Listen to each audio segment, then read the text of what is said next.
Each time the snow falls, that is the call of Snezhnaya, the land whence I hail.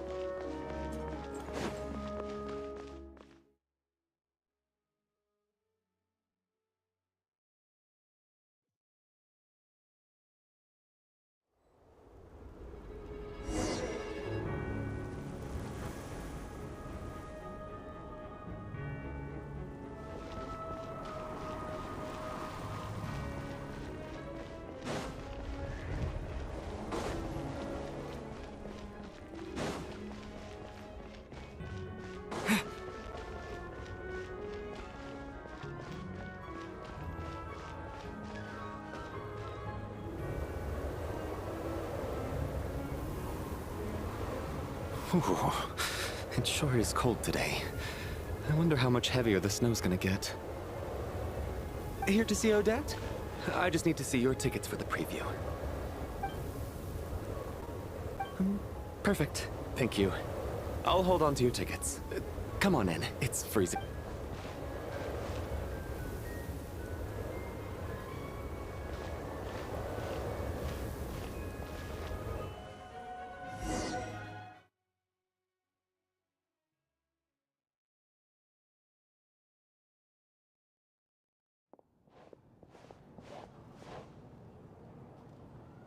I think I'll leave the Lelic question until after the show's over. Then I'll go find Odette.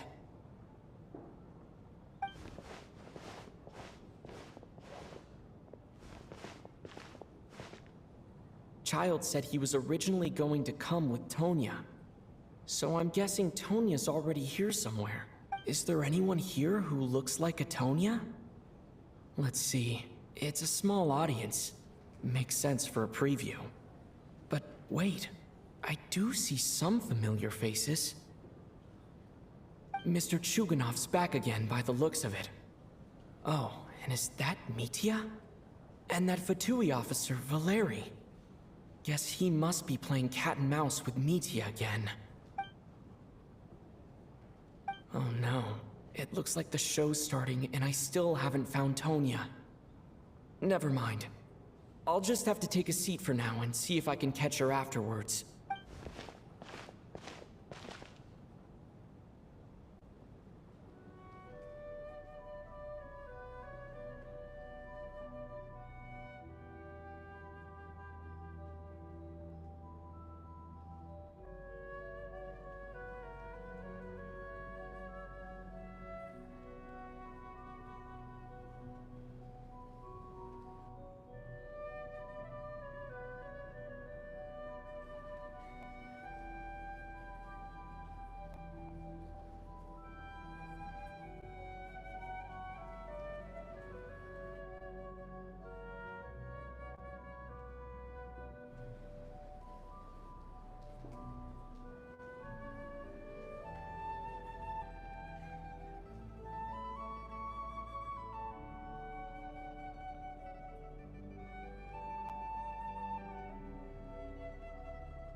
Members of the audience, I'm a staff member here at the theater.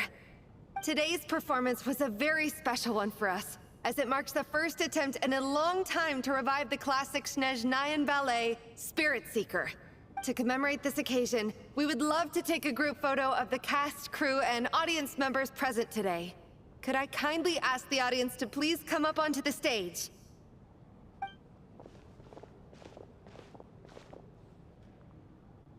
All right, everyone, huddle in a little more. Now, look at the camera. 1, 2, 3.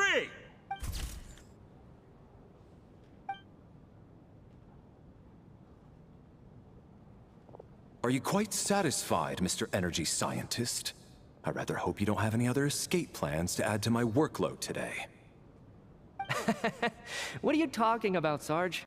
This was simply my way of inviting you to watch Miss Odette's new show with me. And wasn't the performance spectacular? In the future, I heartily encourage you to take a leaf out of my book. Find some soul-nourishing pastimes to enrich your time outside of work. It was indeed a fine performance, but I must correct you on one point. This is not time outside of work. These are working hours.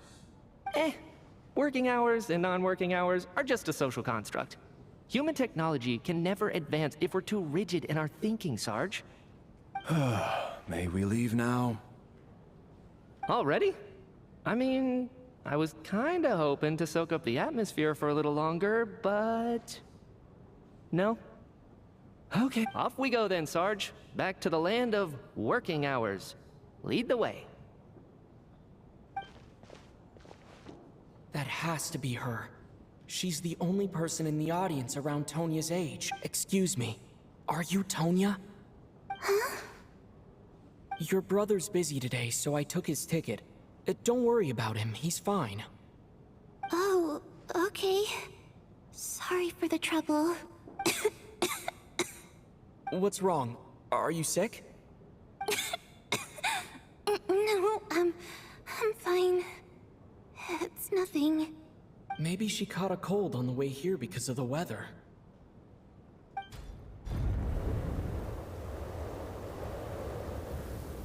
I haven't seen snow like this in a long, long time. It's most unusual. I know. It's completely white out there. You can barely see a thing. I've never seen such heavy snow in my life. Let's wait it out for now. You'd be lucky not to freeze to death in this weather, let alone find your way. Well, look at that. Maybe we shouldn't be in such a rush to get back after all. What do you think? Let's wait and see. Why do you need to take it so seriously? Fate has given us this wonderful chance to take a break. We owe it to ourselves to make the most of it. Come to think of it, there's a small inn not far from here that always keeps plenty of extra blankets on hand for guests. I know the route well. Shall I head over and borrow a few blankets? That way, anyone in a hurry can wrap up warm for the journey back. Just remember to return them next time you're over this way. Sir, there's really no need to go to all that trouble. Hey, it's no trouble at all. Wait here, I'll be right back. What a kind gentleman. Very good. My wife and daughter are waiting for me at home, so I shall be heading back as soon as I get my blanket. So... are you expecting us to go back to the Armory Palace wrapped in blankets too? Don't worry about that. I made arrangements in advance. Should I not return to the Armory Palace within 3.5 hours after Operation Showtime begins, an armed squad will be sent to collect us. They will escort us back. You are one of our key military personnel, so any weather-related risks must be eliminated. Operation Showtime? So, wait. Every single time you drag me back to work when I sneak out, it's a whole official operation? I gotta say, you've really turned this into quite a moral dilemma for me. It's snowing pretty hard out there. I think you should stay here for now. You seem a little under the weather. Sure. My brother might come pick me up in a bit anyway. Time to get to work. I should head backstage and find Odette. I need to look her in the eye and ask her about Lelik. Excuse me, are you looking for someone? Ah, a fan, I'm guessing? Today is just a dress rehearsal, so Miss Odette won't be meeting with fans. She's taking a well-earned rest right now. Sorry, but that area is currently off limits to everyone except the cast and crew. Bad timing, I guess. Well, I might as well stick around. I doubt Odette will be leaving before the snow lets up in any case.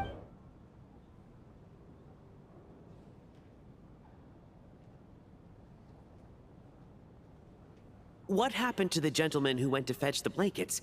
How has he still not returned? I was thinking the same thing. It's still snowing very hard. Do you think something might have happened to him? Whatever the reason for his delay, I must say I hate nothing more than people who make empty promises and fail to deliver. Well, I have to treat my employees like that on occasion, but that's different.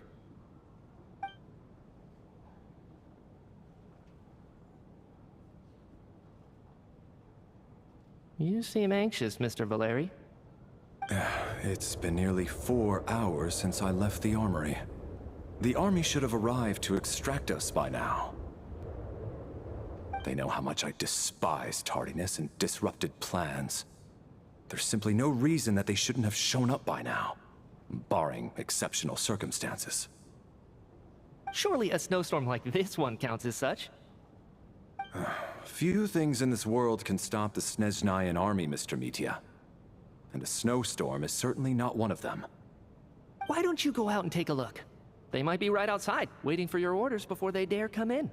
An absurd hypothesis. I have no intention of leaving your side for even a moment until I have escorted you back to the Armory Palace. This doesn't look like an ordinary snowstorm to me. That guy who left earlier. It looked like he just vanished into thin air. Either that, or my eyes were playing tricks on me. A man-eating snowstorm? Come on. Night hasn't even fallen yet. Spare us the ghost stories.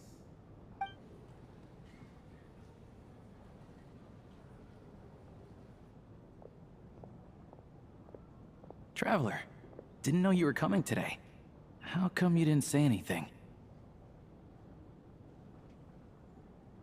Oh, right. I assumed you were looking for me and Vodenitsa. Odette's still backstage. Whoa, that's quite a snowstorm out there. I've been working backstage this whole time, so I didn't even notice. No wonder the audience hasn't left yet. Is weather like this rare, even in Snezhnaya? Yeah, snow like this. I'm sure I've seen it out in the wild before, but never in the city. Actually, I take that back. I don't think I've seen snow this bad even in the wild. This is something else. It's not normal. If even Alosha thinks snow like this isn't normal, could it have anything to do with that monster people have been talking about? We can't stay cooped up here forever. Someone needs to go out and take a look. No need. I have plenty of experience with snowstorms. Besides, I work here while you're an audience member. I should be the one to do it.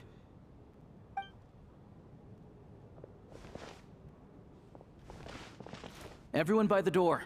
Careful not to let the snow soak into your shoes. In a snowstorm, you gotta look after your toes above all else. Heading out, my man? Be careful. I've been told the snowstorm eats people alive. Thanks for the advice. I am planning to be careful. I just want to take a quick look at the situation out there.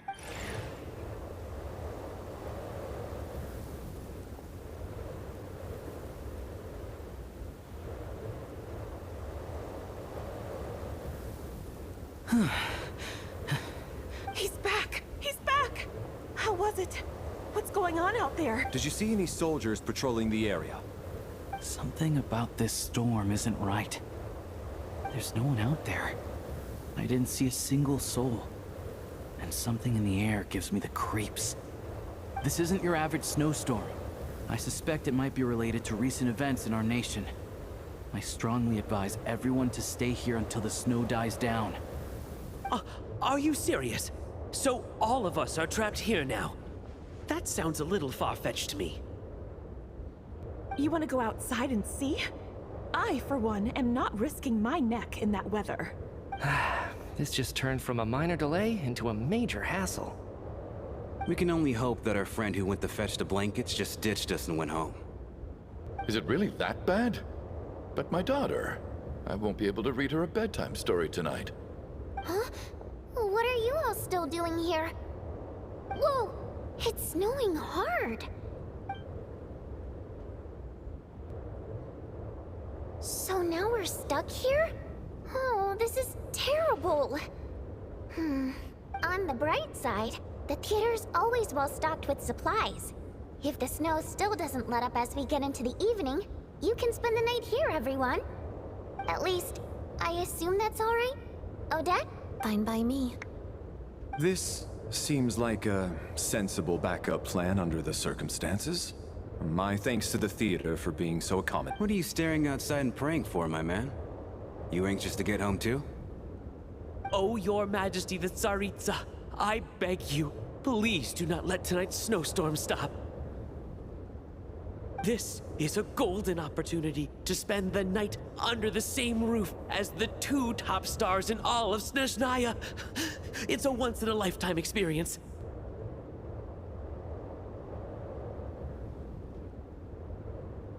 I think I've changed my mind. Sir, if you so much as look at us funny, you'll be seeing stars in a whole other way. Behave yourself, or you'll be begging for that blizzard. It's getting colder. We need to keep the indoor temperature up. Close the door and lock it tight. Let's head somewhere warmer.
I don't think it's ever been this lively backstage before. I didn't know you were coming today. Hey, have you seen Chuganov? I heard he was coming today. Have you spoken to him at all? I'm with you. This could be just the chance we need. Yeah, I gotta figure out a way to coax some more intel out of him. I want to know why he suddenly changed his stance on Project Stuzha. What exactly happened before the most recent Vecha vote? For the Rokad, or just out of personal interest? Shh! There are other people around. Don't say the R word.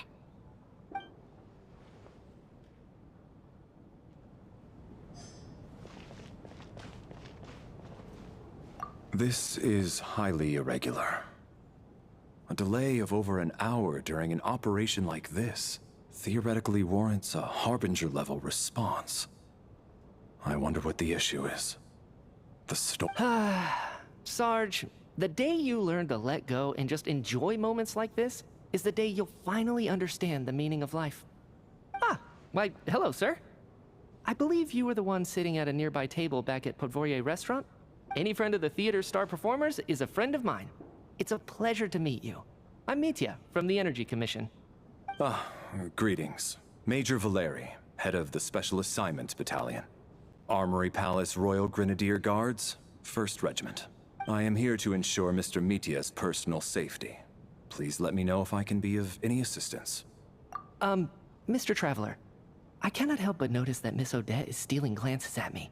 And I've racked my brains, but I can't think of anything I might have done to offend her. Perhaps she noticed me spacing out during her performance? What? You mean I really did do something to upset her? Well, thanks for letting me know. So, Mr. Mitya, is your work related to Project Stuzha? Yes, that's right. The higher-ups in the Fatui transferred me from the Energy Commission to the Armory Palace because they wanted me to... Really? I can't even talk about that? Pretty sure it counts as part of my private life. All right, I won't say anything. Sorry, traveler. As you can see, I'm afraid this pleasant chat will have to end here.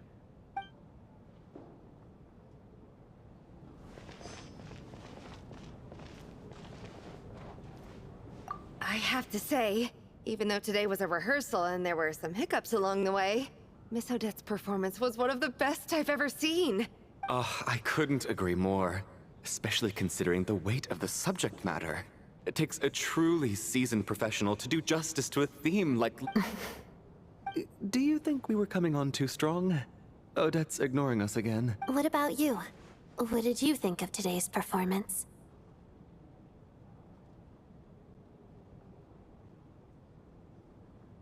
Huh. That's actually a more insightful critique than I was expecting. My mother would agree. She's always thought that was my biggest flaw. I'll make sure to save a ticket for you when the show's performance ready. This doesn't seem like the time or place to bring up the subject of Lelik. I need a chance to speak with her in private. So unfair. Talk about double standards. And now it looks like I've been spotted. You know Mitya too? No, I don't. I just have a feeling that he might be dangerous.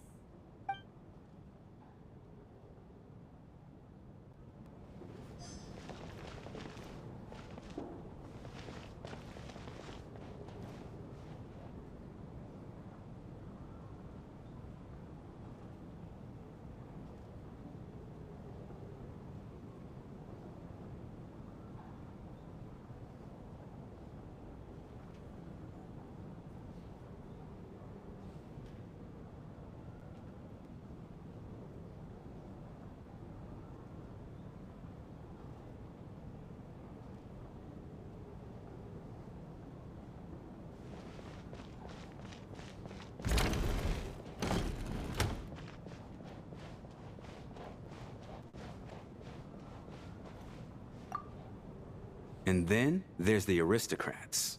Easiest of all to deal with. You don't need to use any force whatsoever. All you have to do is show them the rope you plan to tie them up with. I don't. Do tell. Because nothing horrifies them more than the thought of a cheap, coarse rope leaving creases on their precious million Mora coat. They'll do whatever you ask to avoid that fate. Unexpected, but funny nonetheless. Well, look at that. I got myself a new listener. Hey there. Let me introduce myself. The name's Shram, and I'm a mercenary. The kind that gets paid to do odd jobs for rich folks. And I am Chuganov, an entrepreneur. If my name is unfamiliar to you, you will no doubt have heard of my factory, the renowned Iskra manufacturing plant. Are you really that famous, Mr. Chuganov? How come I've never heard your name before? Excuse me? Is that a joke? Or are you being serious? Oh, I'll have to ask my rope later. He's probably tied up more entrepreneurs than I've ever heard of.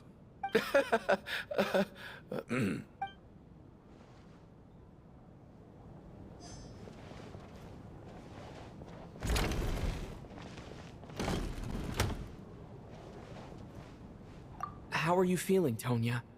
I'm fine. Sorry to worry you. I'm used to it by this point. A child must take great care of his sister. He's never mentioned Tonya's illness, though. You know, I actually find stuck in a strange place thanks to a snowstorm. Having to spend the night with a bunch of kids, huh? My brother always says I'm not mature enough. I'm fine, really. Just got a little over... Look after yourself. Otherwise, your brother will come after me.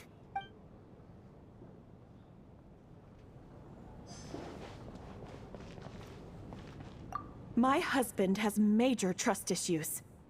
To him, I doubt even this snowstorm is a good enough excuse for me to stay out all night. That's the price of marrying into wealth. You'll get used to it. I'm not about to stop you if you want to leave, but don't drag me along. Hello?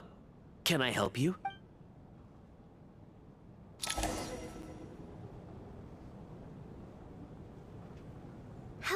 looking, Alosha?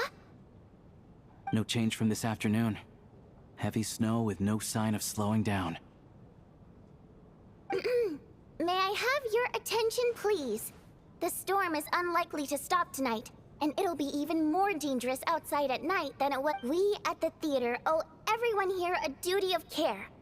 Therefore, we strongly suggest that you stay on site overnight and avoid going outside unless absolutely necessary. In a few short moments, we'll give you a tour of the theater's various quarters. You can choose to sleep in the VIP room, the office, or backstage. Or on the stage if you'd prefer. We won't mind. I'll pass on sleeping on the stage. What if the snow is stopped by tomorrow morning? The early birds in the audience might think we're part of some experimental new show. A drama about sleeping? That could be fun.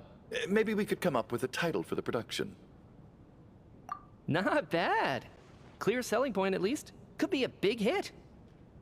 Anyone who doesn't wish to sleep on the stage, please follow me. I'll show you to the rooms. I guess I'll call it a night. Though I feel like I won't sleep very well without Paimon here. I'm sure she'll be worried that I haven't made it back yet. But as long as she looks out the window, she'll probably realize. I wonder if she's feeling any better yet. At least she hasn't been getting any worse. Still, I should try and get back first thing to...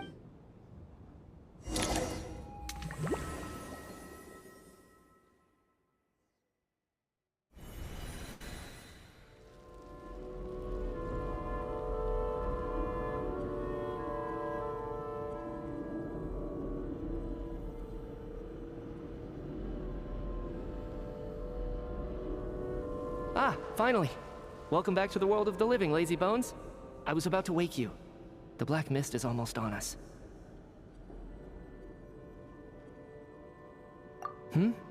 Still waking up, huh? You know, the black mist. It's been chasing us from below ever since we were born. You're just dozy. There's no way you've forgotten.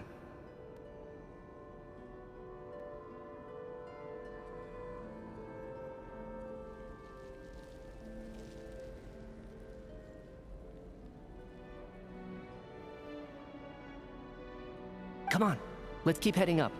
Onwards and upwards is the only way to survive. Don't listen to a word those black mist cultists... Here we go again. The endless march towards your... What's going on? That black mist down there is creeping me out. The black mist cultists believe that being swallowed by the black mist leads to everlasting peace. But if you ask me, they're just lying to themselves. We're the only heretics left. The only ones who refuse to give in. We have to keep going. But how do you actually know that they're wrong? Dangerous question there, Torgov. The moment your faith wavers, you start a chain reaction that ends in the collapse of your will. Put the question out of your mind. Stay strong and believe that the black mist means certain death. Okay, but it's not my mind that's the problem. My body's about to give up on me. It's already starting to falter.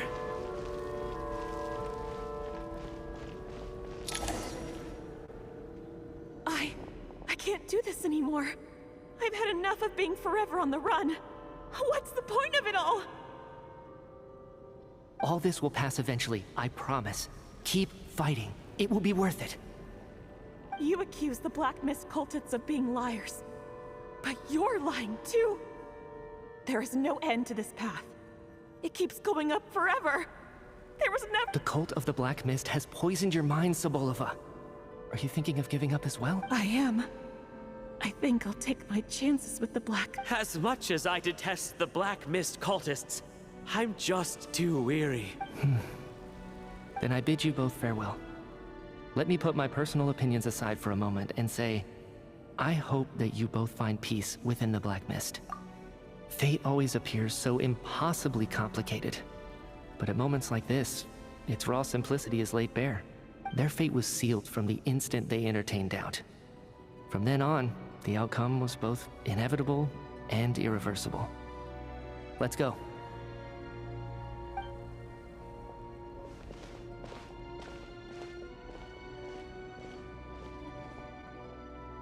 Torgov and Sobolova are gone. I never thought the day would come when even they would be swallowed by the black mist. It's just you and me now. Yes, it looks like it's satisfied. For now. This happens from time to time, but it won't be long before the black mist starts chasing survivors once again. No one knows how to stop its advance for good. Well, we should make the most of the precious moments of rest that those two bought for us. Huh? Are you really that sleepy, traveler?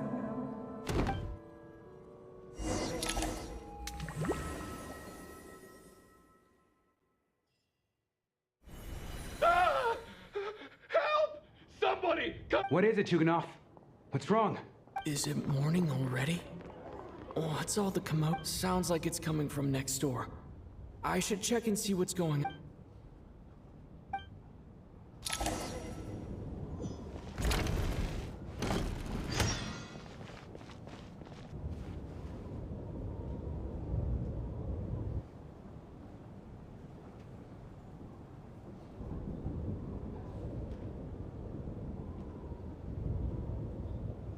Don't look, Miss Tonya. Stay here. Okay. What happened to them?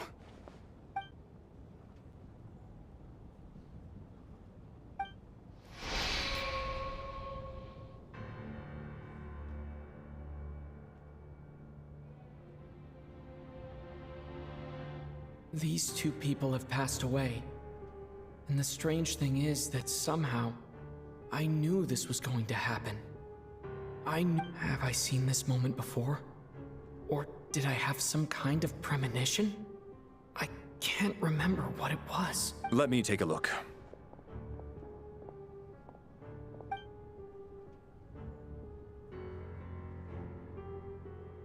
No vital signs in either of them. They're dead. The cause of death, however, remains unclear. No wounds on the bodies, no signs of a struggle, and no skin discoloration caused by the buildup of toxins. But just last night, they were chatting and joking away. Could they have had pre-existing medical conditions? Even then, the odds of them both dying of sudden complications on the same night are extremely low. It's hard to believe that they died of natural causes, nor does this appear to be a suicide.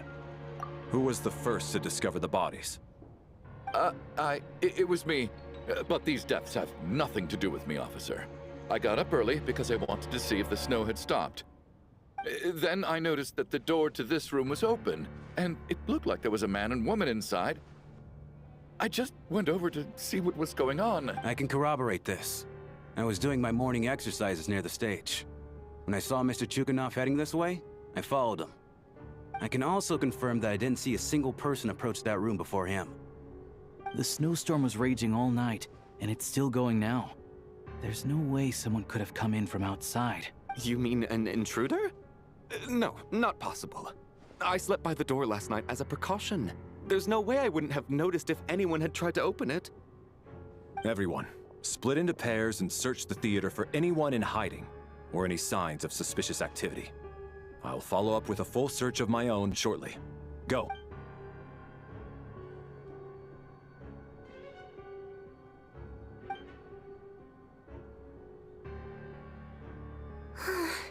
Nothing on your end either? Backstage is clear. No signs of suspicious activity. We checked the basement. Also clear. I don't think there's anywhere here that a living person could hide. Are we certain that the theater doesn't have a back door? Or any tunnel or... No, there's nothing like that. If people were sneaking in through some secret tunnel to avoid... I also checked the windows. All of them are locked from the inside, and there's no sign... It sounds like we can safely rule out the intruder theory. If anyone came in during the night in this weather, there'd be no way for them to avoid... This can only mean one thing. It's like one of those murder mysteries you see in novels and plays, isn't it? The ones where the We can't quite jump to that conclusion just yet. Could he be right? It's hard to imagine something like that happening in real... Set in a theater during a snowstorm. A murder takes place, and the killer is among us. Looking at who the killer targeted, and the clean entry and exit? It all adds up. I know what this is. It's obvious now that What is? What have you figured out? Both victims were wealthy, well-known local merchants. And the door was deliberately left open so I would discover the bodies and witness the crime scene. Such ruthless methods. This was your doing. Lelik? You mean Lelik is among us? And he's the killer? Lelik. I know this code name. Member of the Rokot, anti-Project Snezhnaya. Always works alone. Walk me through your reasoning, Mr. Chuganov. What do you know about Lelik? What now, huh? What now, Lelik? What more do you want from me? I already voted against Project Snezhnaya at the Snezhnograd. You snuck into my house the other day while I was asleep. Left a threatening letter. And I did all that you asked. But Project Snezhnaya cannot be so easily shaken. Not with the rooster in charge. So he really was threatened by Lelik. That makes sense. And now you're resorting to murder to threaten me. Isn't that right? I knew it. The Rokot despises the rich. The lives of the wealthy are but refuse in your eyes. Show yourself! Which one of you is Lelik, Tell me! I'll do whatever you want! Just stop playing these mind games! Was this really Lelik's doing? Would Odette really do if Odette really is Lelik? This seems out of character. But then again, how well do I really know? I'm probably the only one here with a compelling theory about Lelik's true identity. But if I reveal it now, I'll be putting Odette in the light. What should I do? I don't think it's likely that Lelik killed anyone. At least from the stories I've heard, he's never killed anyone before. And his name has never come up in connection with any murder cases. Besides, even if Lelik did want to threaten you, why resort to such an extreme and roundabout method? It's not... Vodyanitsa doesn't know that Lelik might be Odette. But her assessment... Miss Vodyanitsa, why do you suddenly feel the need to speak in Lelik's defense? Defense? Oh, no, it's just... I'm worried that we're jumping to conclusions here, so I wanted to share my point of view. Well, if you think I'm so wrong, what's your theory then, Why don't you tell us? The case is still evolving, Mr. Chuganov. Please do not prevent others from expressing their opinions so early on in the discussion. Even so, there's no denying that the recent threat received by Mr. Chuganov may well be an important clue. So there's still a good chance that Lelik is right here among us. I can't do this anymore. I don't care if it's still snowing outside. I have to get out of here. Whoa, take a beat. We all know it's far too dangerous out there. Even the soldiers couldn't get to us. And whoever this Lelik is, they're surely not going to murder anyone in broad daylight. Be sensible. As much as I regret having to say this, I'd like everyone to cooperate and refrain from exiting the premises because as things stand, every one of us is now a... Unless anyone has further information to share, let's adjourn for now. Feel free to keep searching for clues.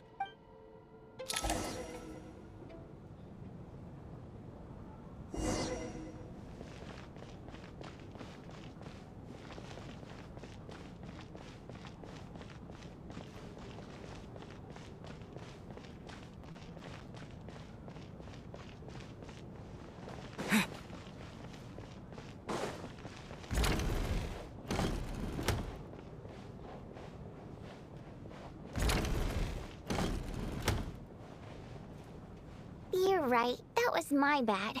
It was a knee-jerk reaction. I didn't think it through. Luckily, no one suspected. Oh, phew.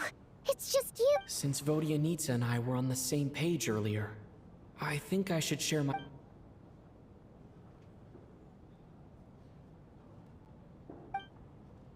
Whoa. Are you serious?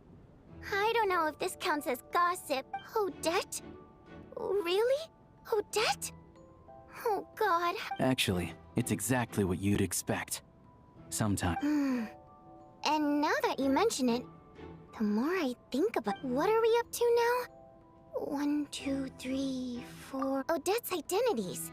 She's my coworker, specifically a ballerina, and also a fatooth. It must be so exhausting. I guess since I've always known her as a member of the Fatui, it never even crossed my mind that she could be involved with the Roka. I don't understand. If she's with the Fatui, what reason could... Probably best if you ask her that in person. Well, since you waited until now to bring this up instead of announcing it to everyone earlier, does that mean... Yeah. Lelik may not follow orders from the Rokot leadership, but as far as I'm concerned, she's never crossed the line. We need to confront her face to face. Do you think she'd really admit to being Lelik? I don't know. We'll have to see how it goes. For now, we'll work on the assumption that she didn't kill anyone, and see how much she's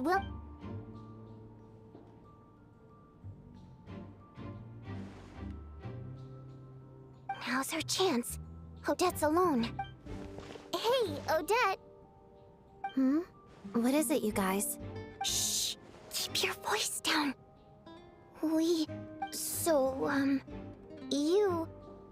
You're Lelik, aren't... Alright, fine. You don't have to say anything or explain yourself, just... None of us believes you'd kill innocent people. Whoever murdered those 2 people last night, the Traveler was the first to figure out your identity. But he kept quiet during the discussion, Still, it's clear where the group consensus is heading. Everyone believes Lelik is the culprit. If your identity is exposed, we're your colleagues, and we know what kind of person you are. I don't want anything bad to happen to you, so... Can you clue us in? Tell us everything. Alright. Yes, I'm Lelik. And no, I'm not the murderer. And thanks, but I don't need you to cover for me. Actually, I'm planning to reveal my... Huh? You're gonna reveal that you're Lelik? That's right. I'll admit I was surprised at first when Chuganov guessed that I was here. It was just a lucky guess, but after taking some time to assess the situation and confirm where everyone stands, I don't believe I have anything to... Are you sure you don't need a second opinion? Miss... What?!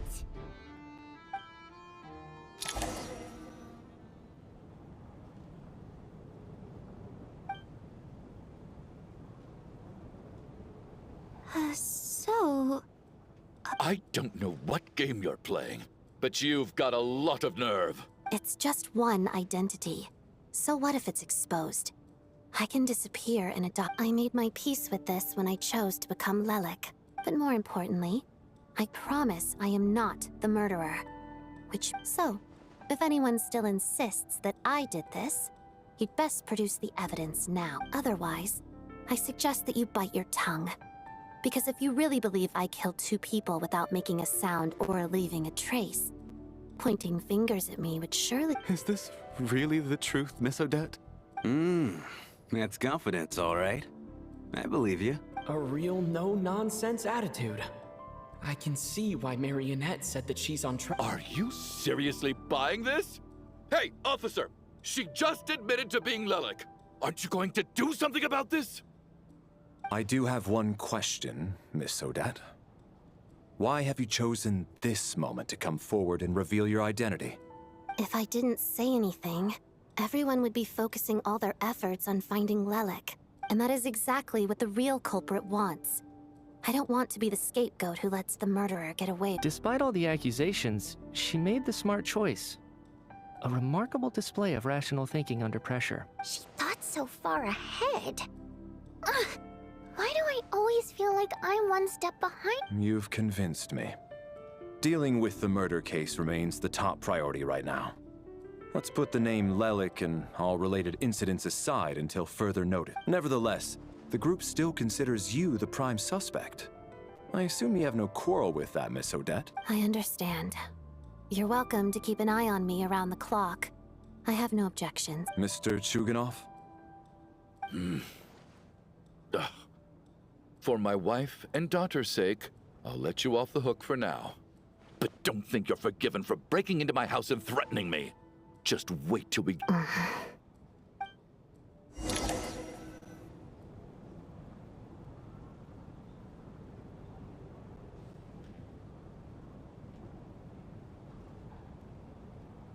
Good work, Lelek guard team.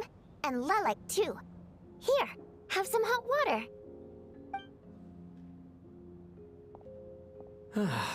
Turns out Valeri knew about my exploits. So now I've been told I have to guard Lelek with him. Shouldn't you be facing my way if you're guarding me? At the moment, it looks more like you're my bodyguards. If the true culprit is indeed still at large, as you have claimed, we must keep our guard up against them also. Don't worry, Tonya. We'll get through this. Once the snow stops, the officials will step in. The investigation will get easier, and then we'll be safe.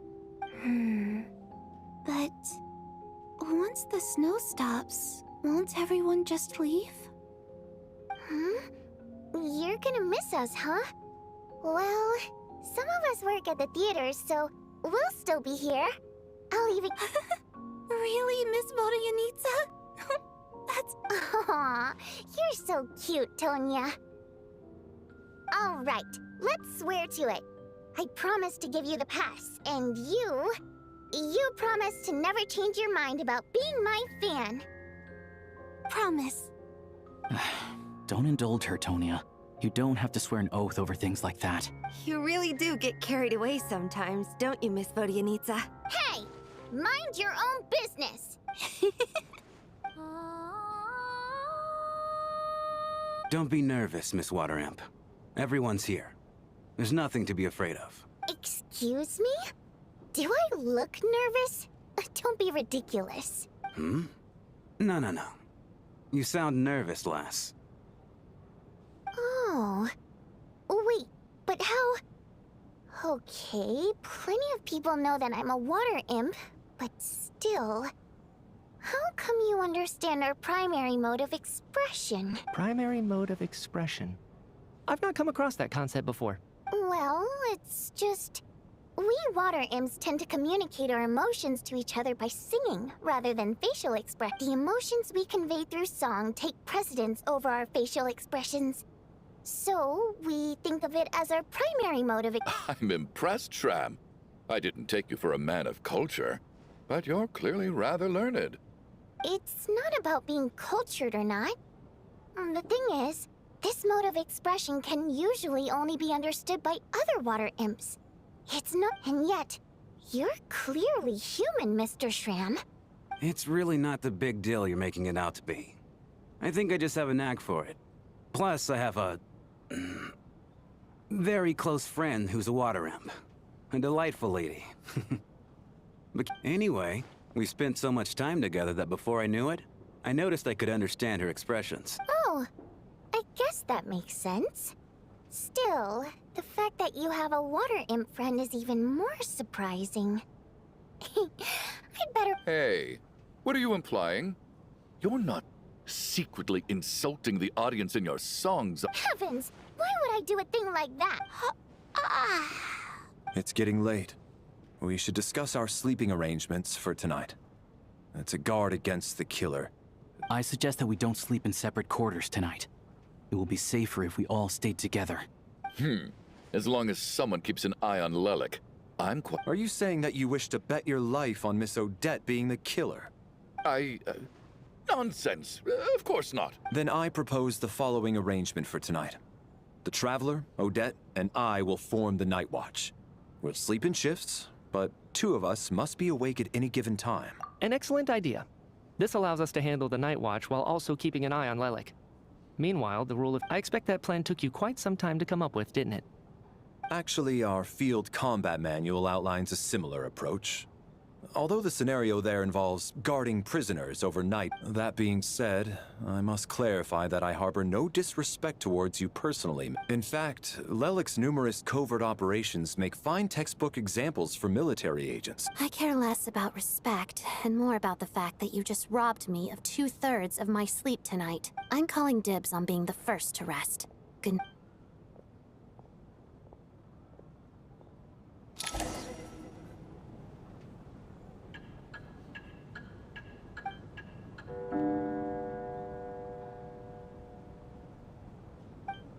It's almost time. We should wake Odette. How are you faring? Oh, not going to argue with that. I'll take a quick nap. It's finally time for Odette and I to share the night watch. I should wake her up.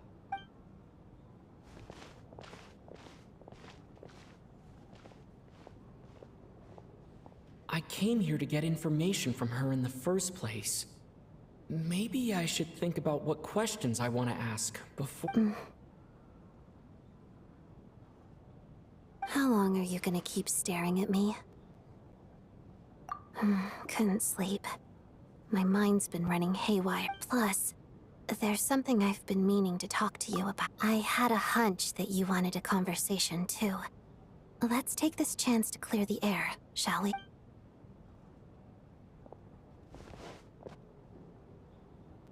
I just had a simple question for you, really. It's, Rosaline. In her final moments, did she have any last words? Or I see. Well, that was all. No. She was utterly ruthless in pursuing her goals. That kind of person should be hard to miss. And yet, even though I never approved of her methods, and she was an abrasive person, the fact remains that I am indebted. Oh, she told you. I guess that makes sense.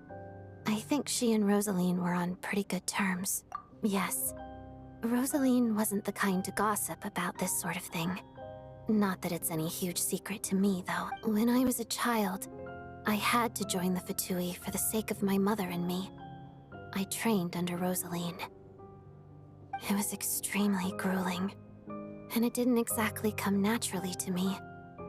All I could do was try to ignore. I was a newcomer who'd managed to make a good first impression on a harbinger.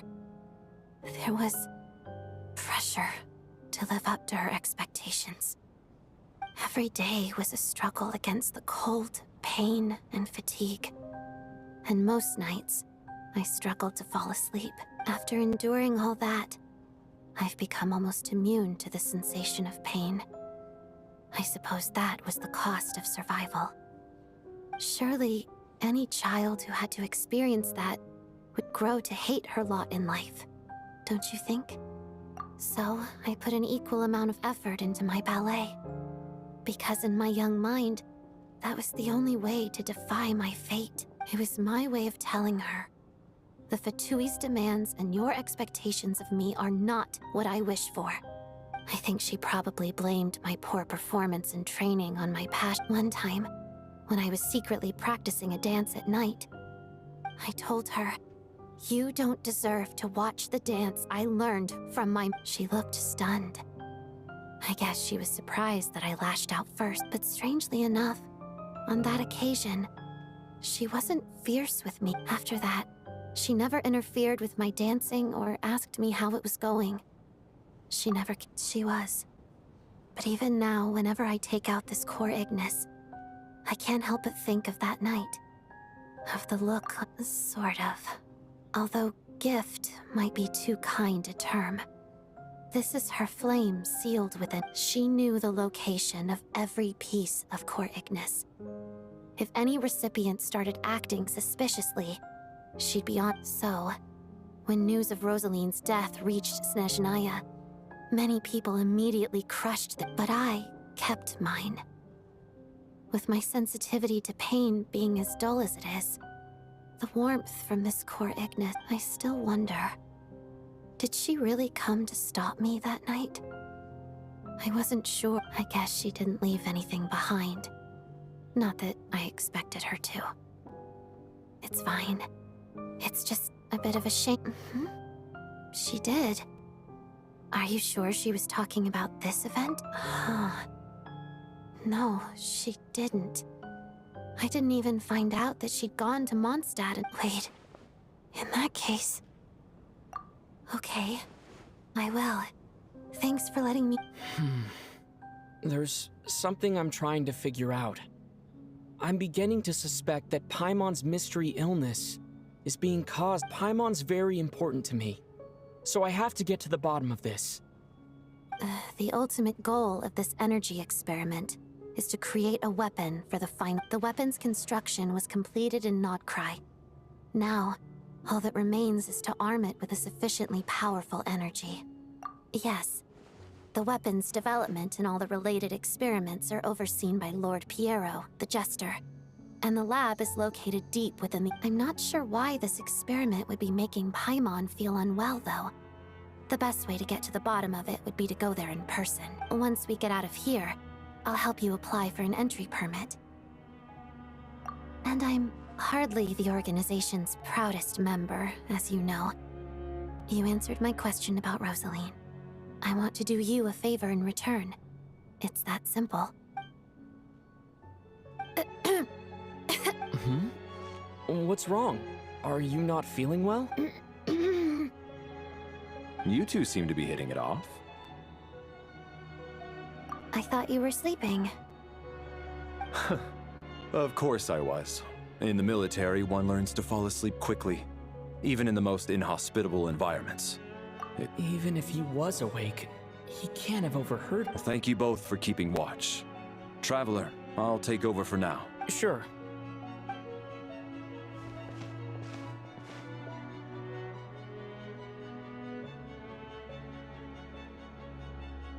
This is our second night here, but at least I found out I hope she's been sleeping well the past couple of days. Why do I feel like... Seriously? Is this payback for when I stared at her earlier? Never mind. I'd better try and get some sleep.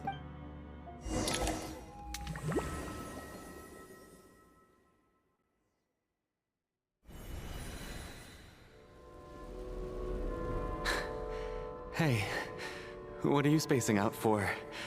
Are you reaching your limit too? How long have we been walking for? Do you remember? Time's lost all meaning. Ever since we noticed that thing. A star key? Or key star? Anyway, the person who named it was swallowed by the black mist. Whatever it's called. Ever since we noticed it, we've been walking up and up, hoping that as long as we reach... But it seems like no matter how far we walk, we never get any... Well, we've come this far. You never know. Maybe we're almost there? Come on, enough moping. Let's go. The black mist is catching up.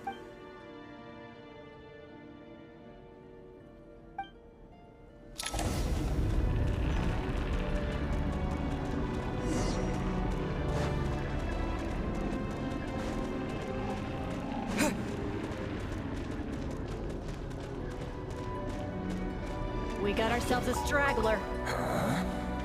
Monsters! Watch out! Fine. Not again! I've lost count of how many times we run into them. Careful!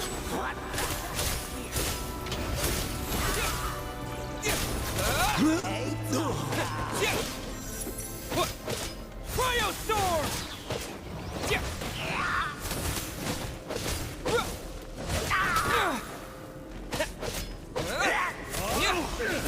Shut up. Run faster, Earl.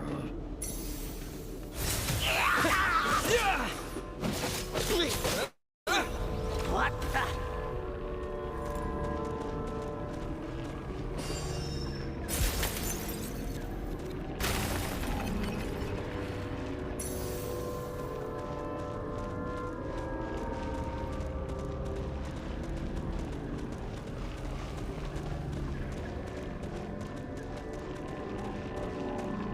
We got ourselves a straggler. Who's there? You want to fight? Here they come again! Let's go. Get ready!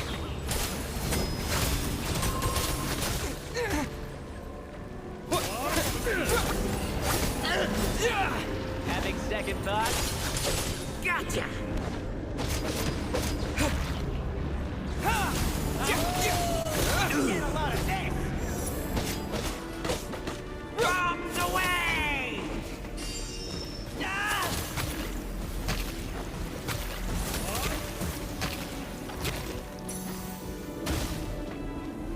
Cryostorm! here. Gotta...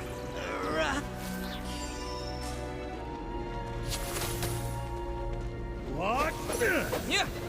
And Kate! What the?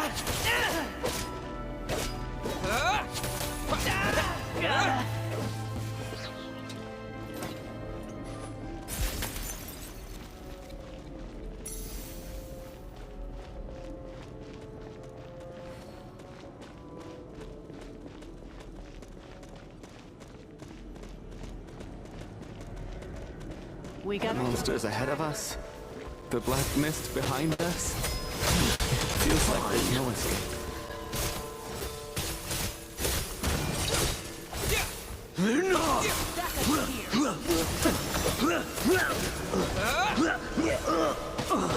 What the? Shut up! Run faster. What?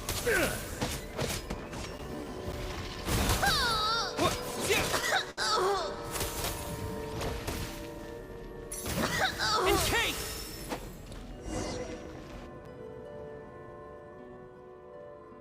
Are you hurt, Coolish? No. I'm fine. It's just... Suddenly I don't... I get you. In fact, I reached my limit a long time ago. Sometimes it feels like... Yeah. The hope that the star gives us is the only thing keeping us going. But I'm not sure otherwise, why would it always be out of reach? We know you mean well, but you're only saying that to try and encourage us to keep going. Thank you, friend. But enough is enough. You're going to continue, aren't you? I admire that. I've given up, but...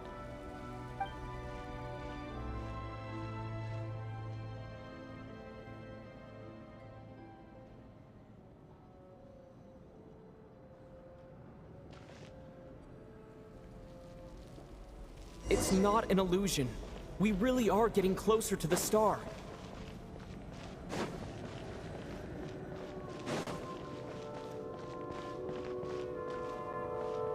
Congratulations. You are the first person to make... I'm the star's envoy. The black mist has stopped rising. Its hunger is satisfied for now, having devoured your two companions. This is a good opportunity. I'll let you get some rest before we continue. What do you mean, leave? The star represents the starting point. Congratulations on reaching the starting point. Once you are ready, we will head out and walk upwards. I will be right by your side the whole way. Huh? What's wrong?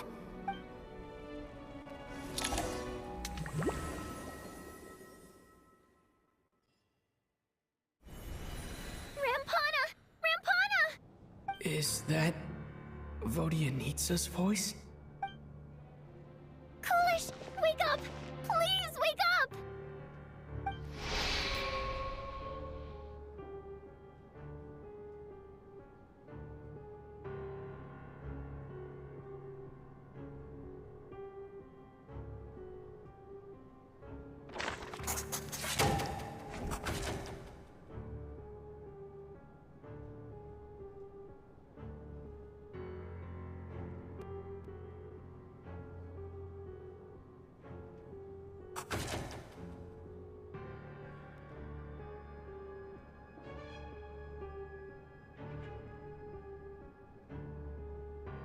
The situation is identical to that of the two casualties yesterday.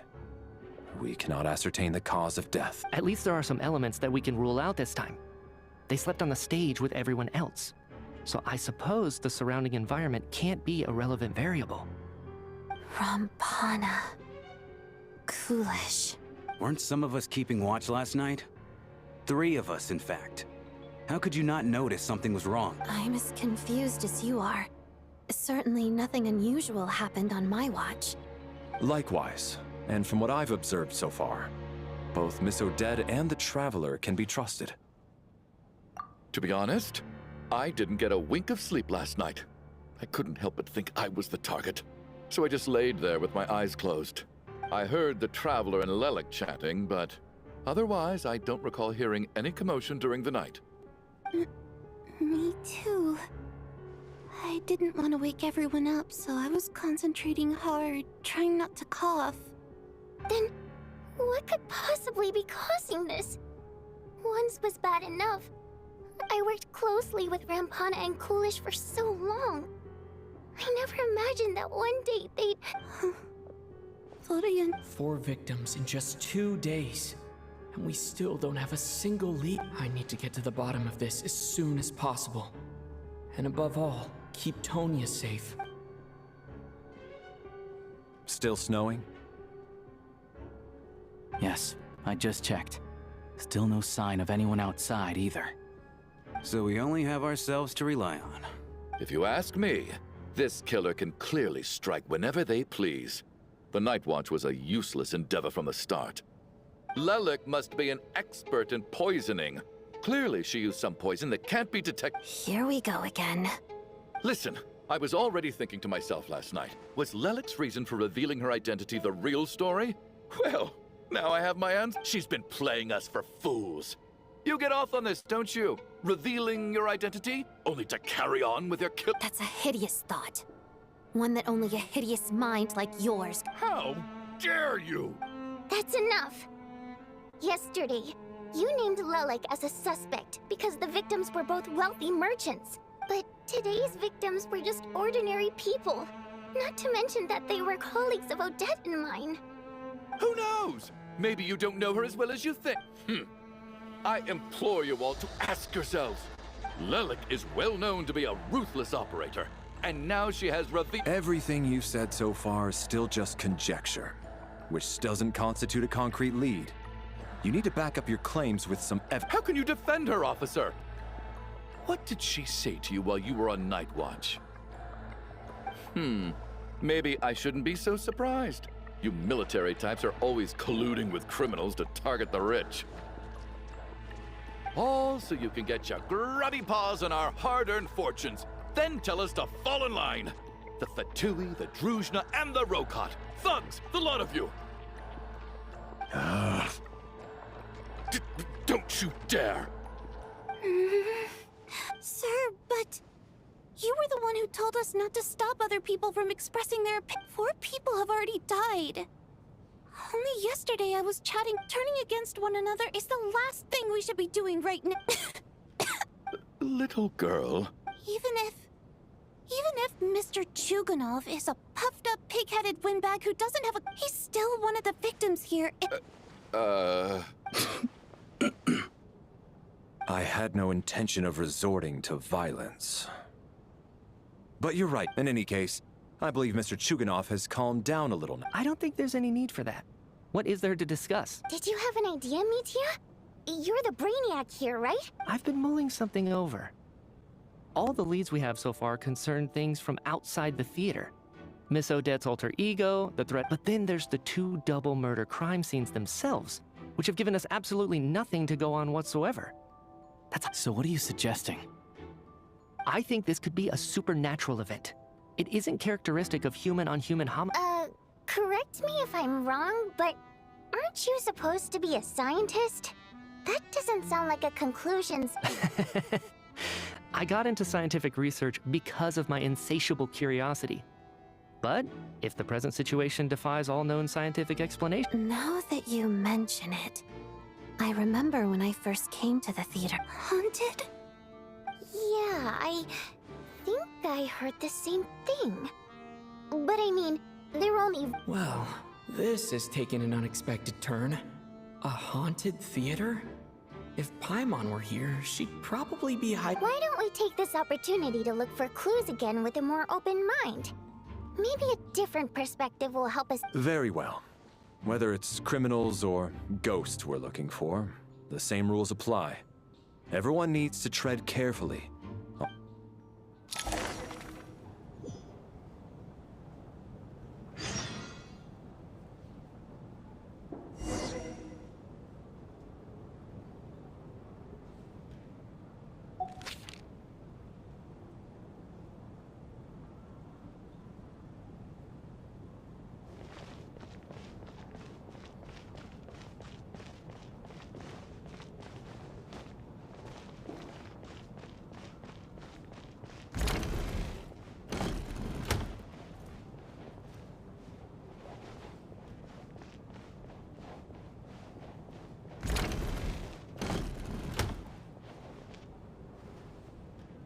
Valeri, come take a look at this.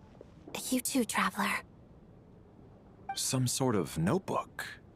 What is it It's the on-duty logbook for the theater. He mostly used it to record any unusual incidents during a show, audience numbers, exit times, and so on. Yes, he'd always have this logbook with him when he checked tickets at the entrance. This should confirm a lot of key details about the recent show. So, you find anything unusual? Yes. The number of people. I've checked and double-checked, but the numbers just don't match. Apparently, we have an Are we certain that logbook is accurate? Could someone have sneaked in without... Unlikely. Coolish took his duties not to mention that this was a dress rehearsal, meaning smaller audience numbers and tighter... We no longer have our tickets with us, do we? Like, Unfortunately not. The theater recycles tickets. Once people are in the door, they don't tend to leave until the show ends, so we collect the tickets at the point of entry. Still, I'm inclined to believe... Did an extra person just materialize out of...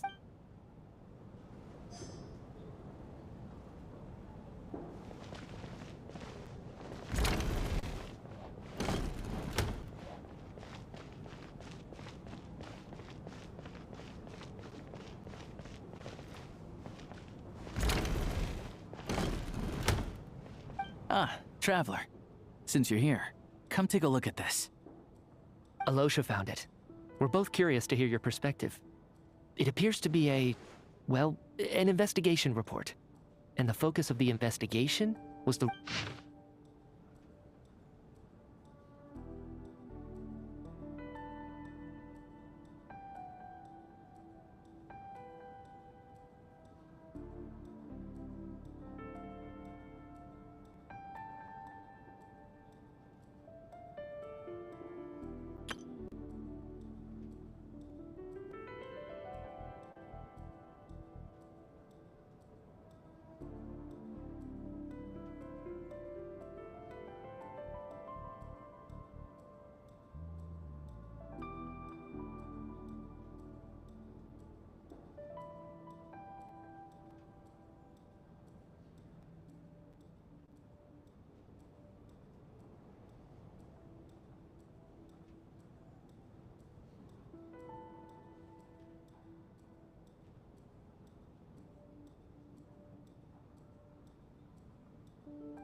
An investigation report, huh? Looks quite old. This person's name looks to be of Sumeru origin to me. Was the investigator from Sumeru? The theater manager must have hired an investigator once specifically to look into this issue. But it doesn't look like anyone ever looked at the report. Presumably, the manager wanted to know if the supposed haunting was dangerous, while also being fearful of word getting out in case it affected the theater's business. Anyway, the bottom line is, the haunting is actually real after all. It's caused by an obstruction in the ley lines. Is there any chance this is the key to finally making... Ley line problems are pretty unexceptional to me by this point. And while it certainly offers an explanation for the ghosts, it's hard to imagine what connection it could have to these two murder cases. Some of the language that appears at the very end of the report caught my eye. Angel civilization, ley line renovation? My area of research doesn't touch on any of that, so it's completely outside of my wheelhouse. Huh? A piece of paper just fell out from the report. It landed right by your feet.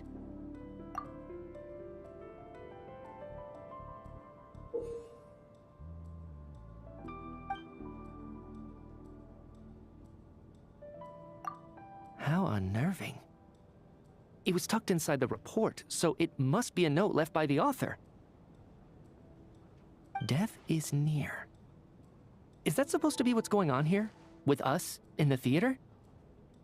But if so, how did the author foresee it? Could he predict the future somehow? Maybe things are more complicated than we thought. No, wait a second. If we take the report and the note at face value, they completely contradict one another. The report definitively concludes that the hauntings in the theater are harmless and cannot affect the real world. But then the question is, what exactly does the note mean by death?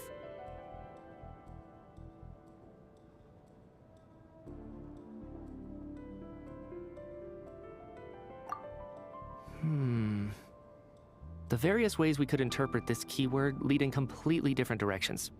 Let's pause our analysis here for now. I think we need more information.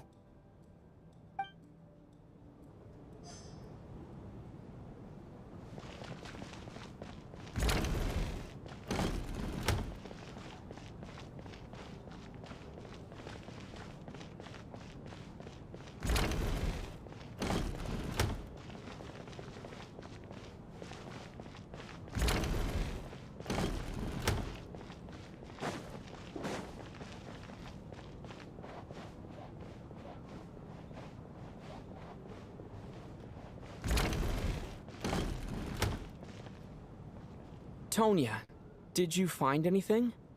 Not yet. Still looking. So... are we, This looks like... somebody's notebook.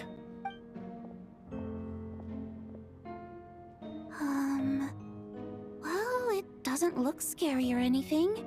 So I guess it should be fine. Alright, let's read it together.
Huh. This has to be Vodyanitsa's writing. Maybe it's a little rude for us to peek at this. I feel like I just read... It sounds like she's writing this for her parents, right? I don't understand. Because her water imp parents belong to the aristocracy, who were driven out of Snezhnaya by the Tsaritsa long ago. And now they live somewhere new, where the postman can't get to. We're sorry. It's fine. My fault for not storing it properly. I can't leave things lying around and... Alright, give me my notebook back. I'll take over the investigation and...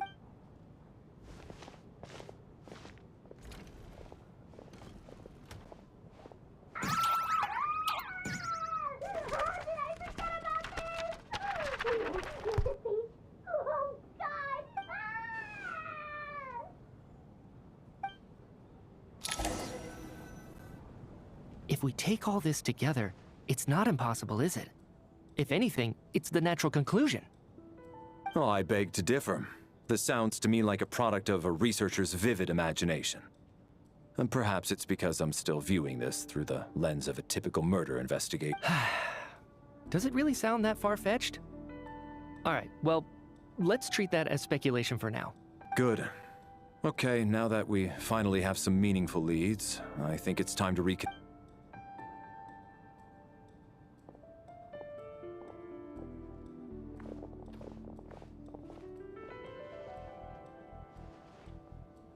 So, that's about everything we've discovered so far.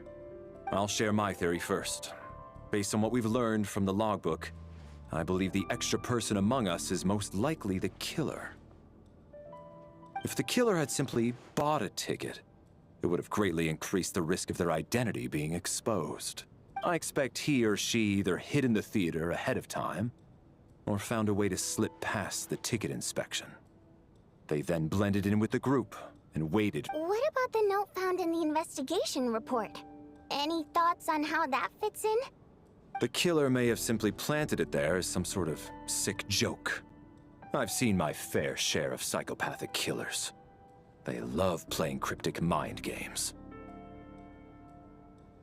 So, it has nothing to do with the haunting of the theater after all. This theory makes sense to me. If we have an audience member unaccounted for, chances are they didn't come here to watch the show. Could it really be that simple? So, in other words, all we have to do is find out who got in here without a ticket, and all our problems will be solved? Then let me make one thing clear. All the theater staff should be well aware that I came here for the rehearsal legitimately, yes? There's no way I'm the one who didn't— It's true. I hear you used every trick in the book to get a hold of that ticket, too. Everything short of throwing a temper tantrum and rolling around on the floor— I most certainly did not— Probably a stupid question, but I might as well ask. Did anyone here get in without having their— Guess it was naive of me to expect them to just admit— Especially after the unprompted Lelek reveal. Once was already a miracle. Twice would be unfathomable.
I don't believe any of us here knew Shram before all this. If no one can verify Shram's identity... Mr. Shram, did you really go through the ticket inspection to get in here? Huh? Me? Why am I being singled out, my friend? Do I seem that suspicious? It's not that you stand out as suspicious, more that everyone else has been ruled out as trustworthy.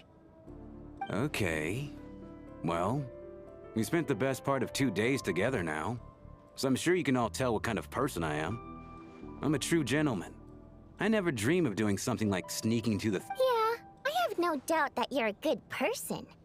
But the problem is, none of us here actually know you, so no one can say for sure that you are who you could. Although, actually, what was it you said last night? Yeah, you're friends with that water imp, which is why you understand our primary motive. Last time I checked, there were barely any of us remaining in Snezhnaya, since most of the water imps left. Could you tell me and I suppose it's also kind of a way for everyone else to get to know you a little better. Good grief. Are you blushing? Pull yourself together, man. Stop giggling like a teenage boy. It's revolting. Hey, revolting is a little strong. I was just a bodyguard hired by our family. But the stars must have aligned, because sparks began to fly between me and their daughter. We don't need details. Just get to the point. Okay. I'm just a little hesitant to reveal her name, that's all. You know how it is, even with me to protect her. If word gets out that she's dating a human, both the Fae and human factions will give her a hard time. Really? Wait, no. That can't be. Huh? Shram, what the devil are you talking? Why is everyone looking at me like that? Delicate times? Factions? Yes? You know, the Civil War? Last time I checked, the Fae and the humans were still at If I'm not mistaken, the last significant civil war in Snezhnaya history was over 400 years ago. When her... What do you mean, 400 years ago? What's going on here? Is Shram from the past? All right, Mr. Mitya, you win this round. As far-fetched as it is. I'm just as amazed as you are. I didn't even believe it myself, to be honest. Is someone going to explain what's going on here? From the look on your face, you figured it out too, haven't you, Traveler?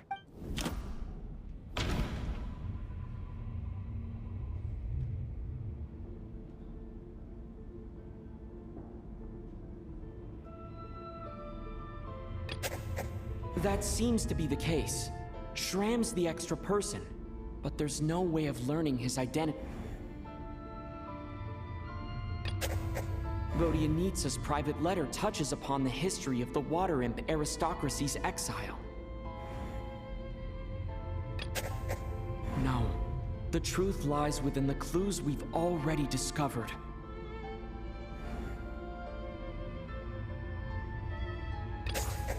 The theater's ley lines have been modified to block souls within its grounds from returning to them. Some souls can even wander this place forever. Mr. Shram's statement proves he is from hundreds of years ago. And according to the investigation report on the theater hauntings, Mr. Shram is very likely a lost soul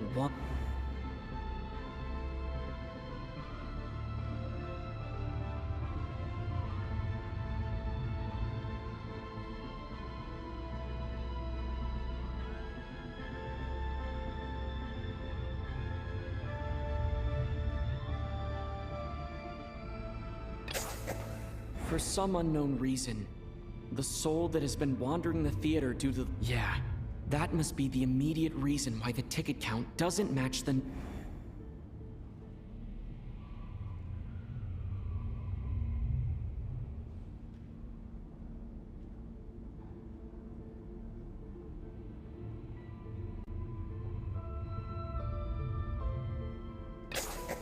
The contents of the investigation report have been verified. There are indeed ley line issues and wandering souls in the theater. Death likely symbolizes the deceased. Mr. Shram, for a death is near. That must mean that there's a dead person in our midst. That's the truth, isn't it? Yeah, the logic is clear now.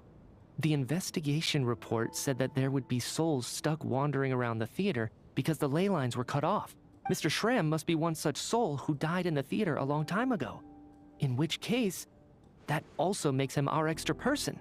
So when the note said death is near, it must have been referring to death as in the deceased, people who died a long time ago. Someone who died a long time ago. In short, there's a dead person among us. The extra person we've been searching for is a ghost from the past. You mean I'm a ghost? No. Don't make jokes like that, my man. There must be some mistake. But even if I was dead, I know for a fact I didn't kill anyone these past 2 nights. Yeah, even if all that's true, the report also said the souls inside the theater can't affect reality, right? Then what if the problem isn't the souls at all, but the ley lines themselves? The ley lines have a powerful ability to attract and devour souls. Let's say that the ley lines are like a black hole, constantly seeking to engulf souls. But the souls that don't want to return are trying to avoid being sucked in. Huh. Why does this analogy sound so familiar? What happens when the black hole can't achieve its goal? I'm only speculating here, but What if it ended up swallowing innocent souls by mistake? Or intentionally taking other souls to comp— That could explain why we weren't able to determine a cause of death. If you're right, and their souls were devoured by the ley lines, it does make some sense. It does seem to explain a lot of the things we couldn't make sense of. Does that mean it's true? Except there's no concrete evidence. Mitya is relying on a lot of logical leaps. Still, it seems like the best explanation we have under the circumstances. Alright, so how could Shram not know that he's dead? Seems a little unlikely that he hasn't noticed anything unusual even after several days in a— On the contrary, it's perfectly normal for a soul to wander the theater for centuries without questioning their existence or reason for being there. It's simply what's natural for them. You know what, Mr. Brainiac? I think you might actually be right after. I'm trying to remember and... even though my head feels like it's going to... I was the one who didn't want to remember my own death. So I forced myself to forget. Well, I'm sure those are painful memories. My lady and I snuck out to go on a date one day. We bought tickets for the theater. It wasn't really my thing, but I was just happy to be together. All of a sudden, a group of people burst into the theater, shouting for all the water imps to get out, performers and audience members included. It was clear the conflict between humans and Fae had reached a boiling point. This time, the extremists were even coming after the water imps who had nothing to do with the war. I thought I could pull one over on them, so I took off my jacket, draped it over my lady, and tried to sneak out amid the chaos. But I got caught. They started shouting, calling me a traitor to humanity. But I was going to do whatever it took to buy our chance to escape, no matter how many people stood in my way. I had to, both as their bodyguard and out of love. It's all right, friend. You can stop there if you want. You don't need to It's just... even now, I'm... sorry. If I'd known I was a dead man walking, I wouldn't have dragged you down with me. If I'm the cause of all this stuff... But... Mr. No. I refuse to be a burden. I know what I have to do. You said I've been I guess it's high time I got a breath of fresh air. Mr. Shram, I'm sure we can figure out a different course of action. My good sir, we both know I'm not supposed to be here. I should have accepted my death long ago. No, I'm speaking on a personal level this time. Let it go, man. Oh, wait. One last thing. Miss Waterimp. My lover. Her name was Letia. Letia Ozarova. Do you know what happened to her? Ozarova. Oh, Auntie Ozarova. That's what we all called her. I remember her as a very kind elder. I'm so glad she survived. And she had lots of kids? Good. That's... good. As long as she went on to be happy. That's all that matters. Besides, I'm dead. My soul has been wandering around here for so long because I was worried about her. But now, I can go without regret. There's no need to see me off, my friends. I've enjoyed our time together over these past few days.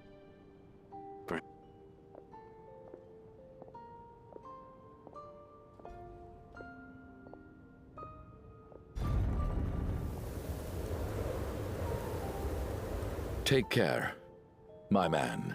I know Mr. Shram was already dead, but... I still feel so... Death is cruel, no matter how we might try to make sense of it.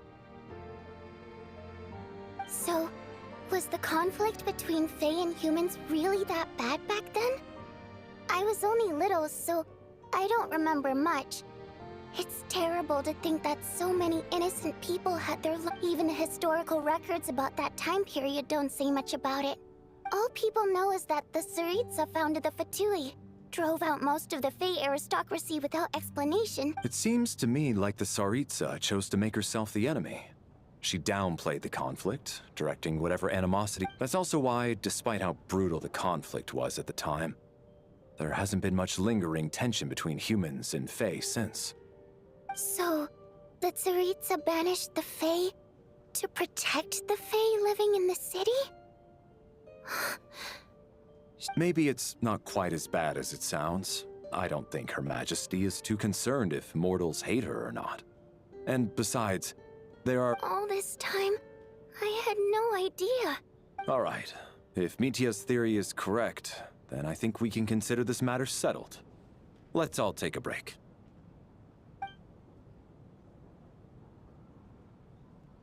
Ugh, if only this blasted storm wasn't still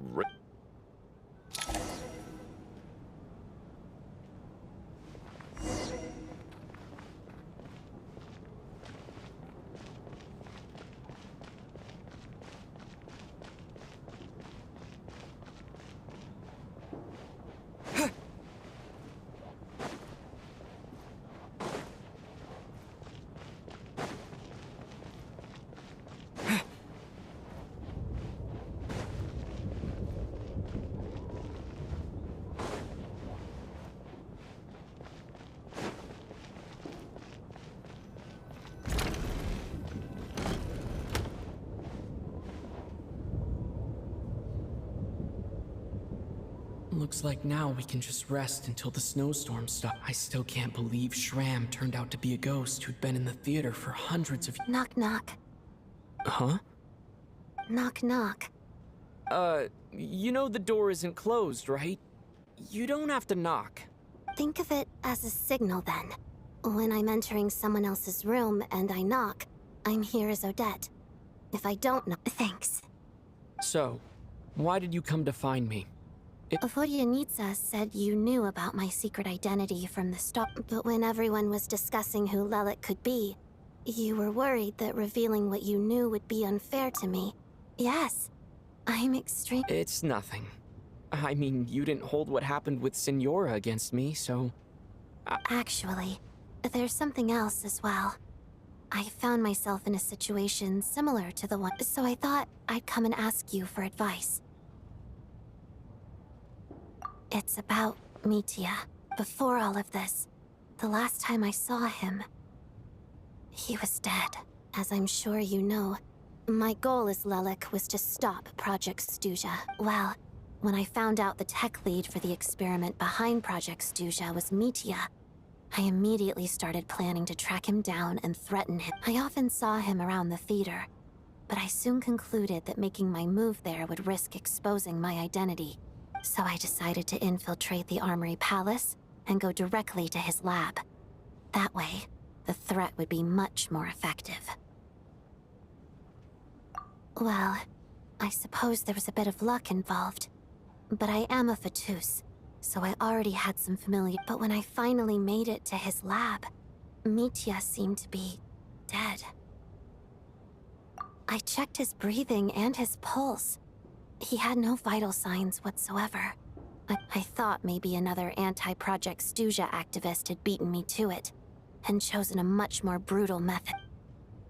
That's why you were so on guard around Mitya that first night here.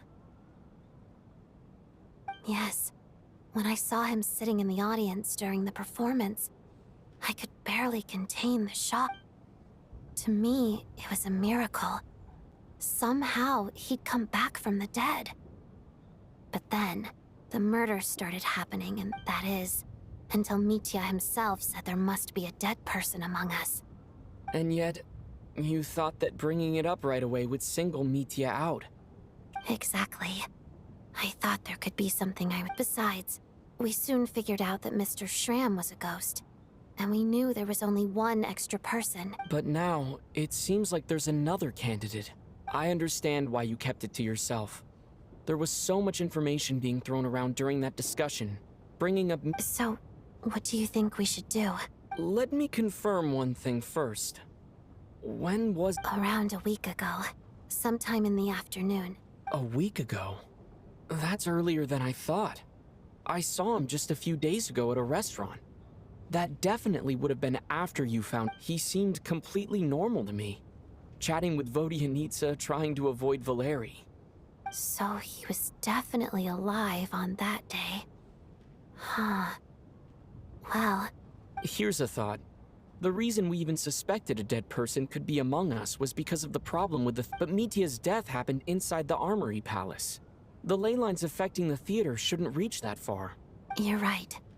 I guess he doesn't fit the profile of the person. I think the chances of it being him are very low. Surely he can't have died for real in the Armory Palace. Unless... Unless what? Unless he really did come back from the dead. You're right. Do you think we need to disclose this to the others? Huh, what's this? A private meet and greet? Where do I line up? That's not what's going on here. Well, I was just making the rounds. Thought I'd try to lighten the mood a bit. Vodyanitsa's handing out food if you're hungry.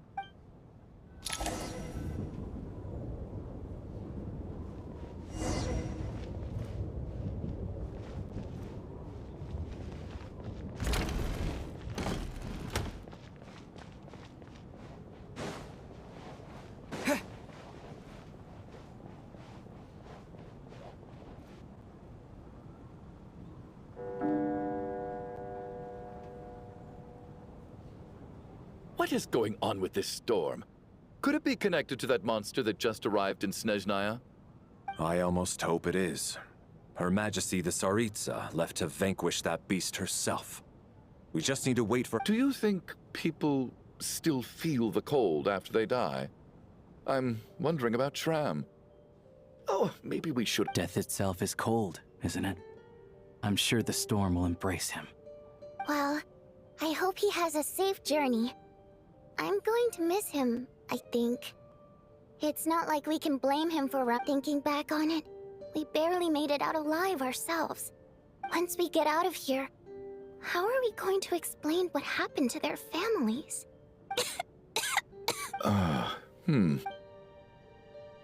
Are you okay? Here, take this. Look who's Mr. Nice Guy all of a sudden. Is it because Tonya... Yeah, without Tonya, who knows how badly he would have been hurt. I told you already, I never intended to resort to violence. Bunch of rascals. Little girl? I was rather surprised when you spoke up for me this morning. Oh, no need to thank me. I've been, too embarrassed to admit it, but, so kind to everyone. But never lets her old man off the hook. Unless my wife and I are having, especially when she was little. Every time. All right, easy now. I don't know. It's probably been... Are you taking anything for it? Yeah. I'll be fine once I see my brother. He's gonna pick some frost fairy flower leaves and brew a tonic for me. I see. That's... We should probably discuss arrangements for tonight. Now that the deceased has left our midst, there shouldn't be any more... However, out of an abundance of caution... Shouldn't we take shifts? I can take... No need. I managed to get a nap in earlier, so I have plenty of energy right now. After all...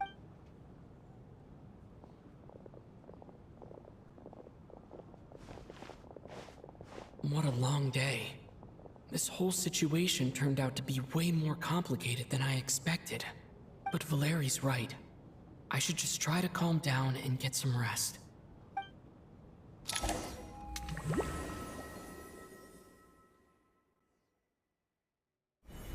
He's awake! He's awake!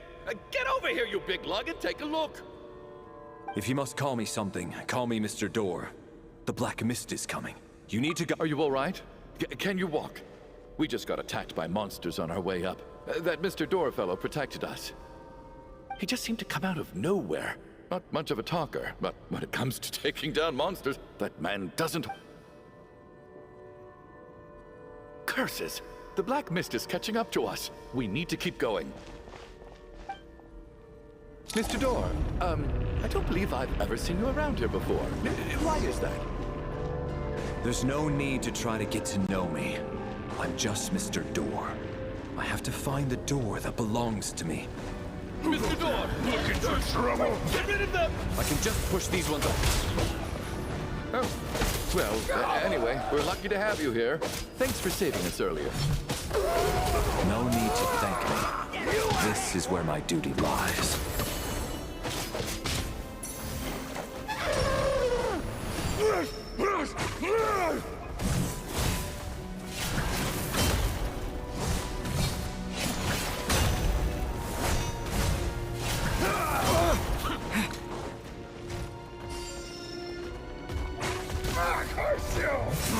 Having second thoughts?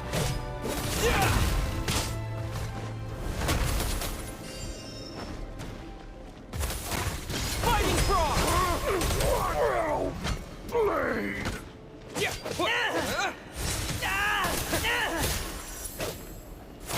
Like that!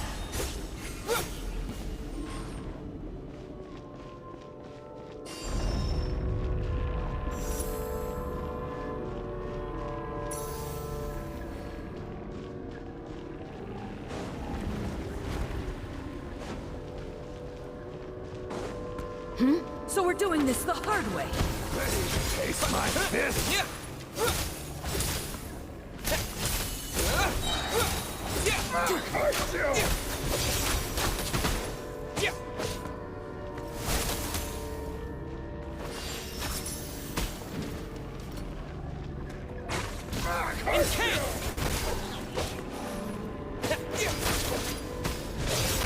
Oh, remarkable work, Mr. Door. If I had your muscles, I'd do the same.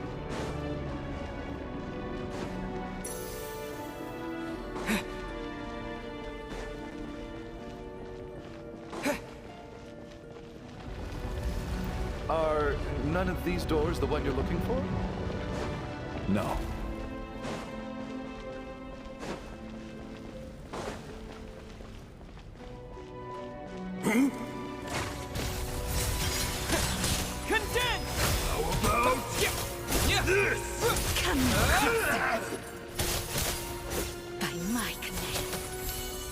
Frost glistens.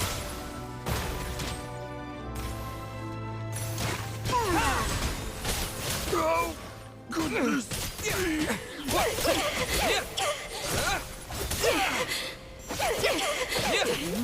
Impossible.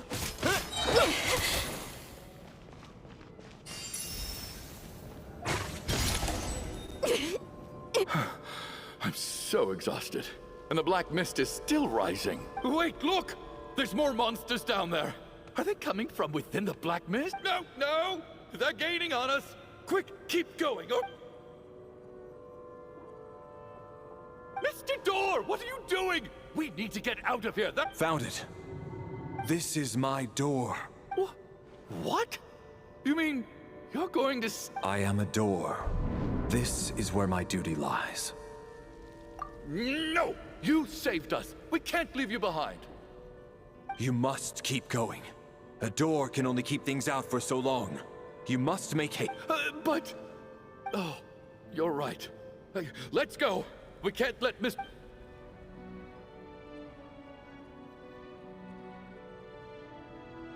The black mist isn't moving anymore. Looks like both the monsters and Mr. Door... I didn't just imagine all that, did I? Surely I wasn't so scared out of my mind that I hallucinate. Oh, okay, good. There's no way we both hallucinated the same thing. Getting sleepy? Well, looks like we're safe for now. Go ahead. Let's get some rest.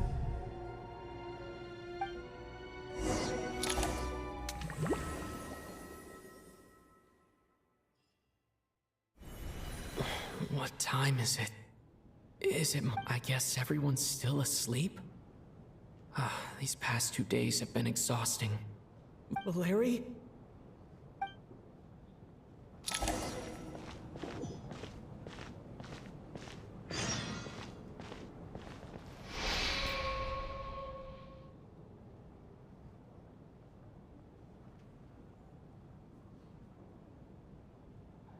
wake up!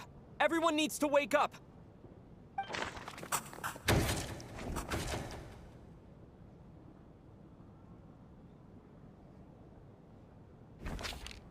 Just like the last 2 nights.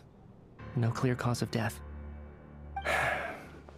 I've been a real thorn in your side, haven't I, Mr. Valer? But for me, life will be all the duller for not having to run away from you, my— How's Tonya? Is she okay? I just checked on her, and it doesn't seem like anything serious. She's just exhausted from the past couple of days, and she's still recovering from her illness. We should let her sleep a bit longer. That means Valeri was the only one who died last— If Valeri was awake and keeping watch, it would have been impossible to kill him without waking everyone else up. This is so frustrating. Why has nothing changed since yesterday? Actually, one thing has changed. There's only 1 victim this time, not 2.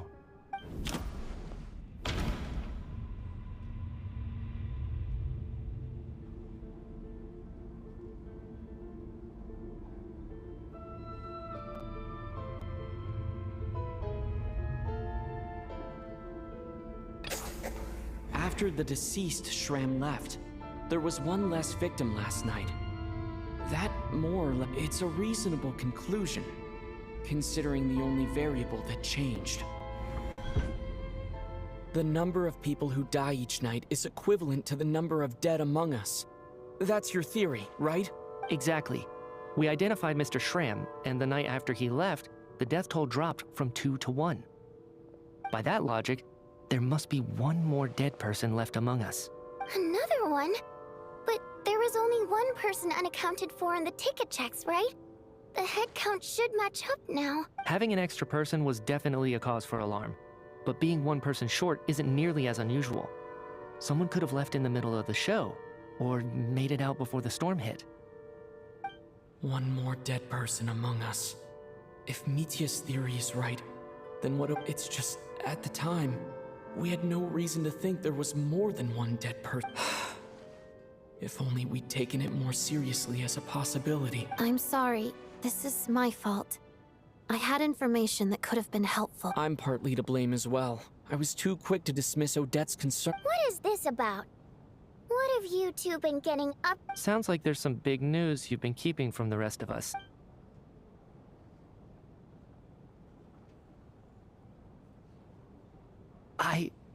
I'm the dead person?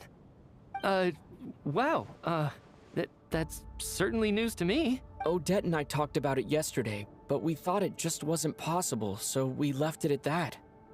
Yeah, I don't blame you. If I'd been there, I probably would have reached the same conclusion. It just sounds too unbelievable. Let me just try and verify this. I just scoured my memories trying to think back to the afternoon Miss Odette mentioned. But I honestly have no recollection of dying. That's where I'm different than Mr. Shram. Having seen Mr. Mitya a few days ago myself, I also find it hard to believe he could be the other dead Well, if it isn't Mitya, then who? Do we vote on it? If you don't mind me asking, Traveler, I believe you mentioned that you know Tonya's brother. Had you ever met her before all this? No, never. Wait. Now just 1 minute. I know where this is going. You're in the hot seat, and all of a sudden you want to divert our suspicions onto— Trying to pick a fight, Mr. Chuganov? Whenever you open your mouth, all you do is attack people, and I've had enough of it. If you don't want to engage— You little— Did Mitya ask about Tonya because he suspects her? I suppose I only identified her by age, and nothing else. I'm just saying, you're going around casting suspicion on people for no reason. How could Tonya be dead? I can vouch for her if nothing else. I've seen her before. She's the sister of that Harbinger, isn't she? Oh, really? You're telling the truth? Since being here, I don't think I ever mentioned she was Child's sister specifically. Does Chuganov actually know her? If Chuganov can vouch for her, then it can't be Tonya either. In which case, it seems unlikely that there's another dead person among— Miss Odette, could you go over that afternoon with me one more time? When you found— No problem.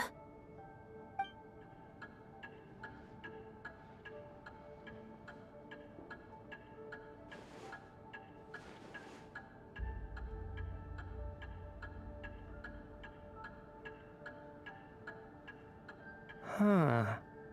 No matter how hard I try, I just can't remember anything about dying.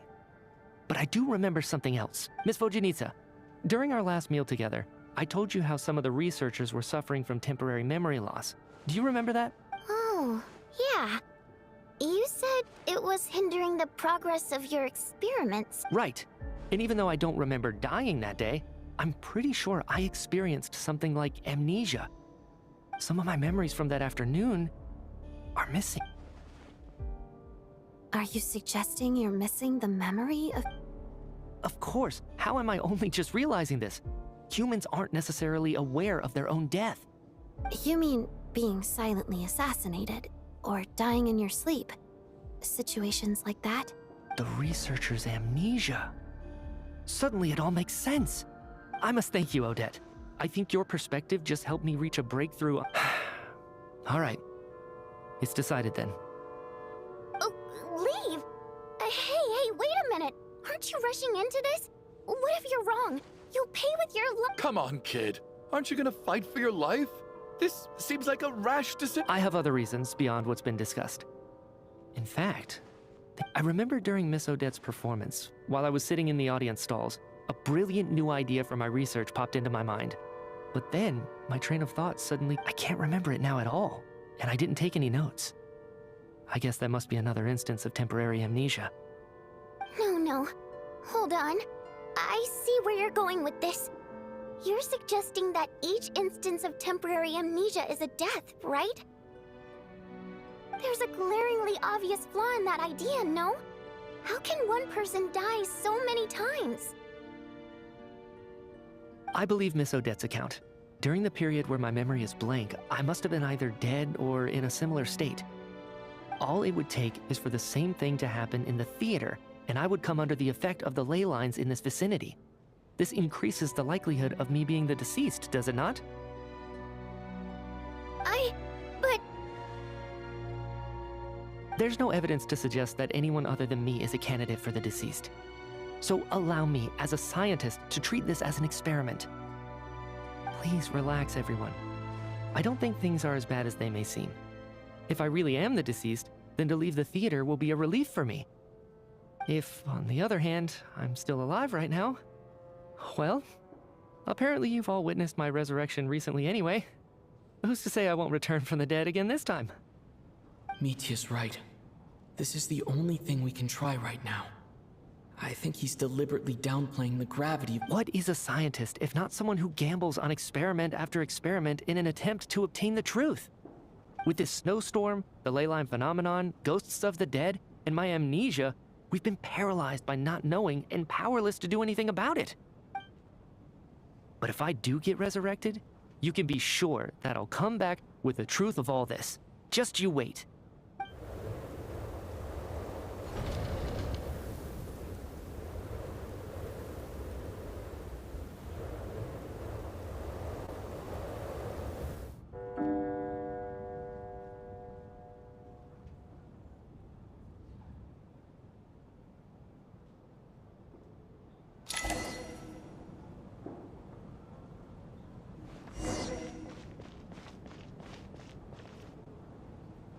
Poor Mr. Mitya.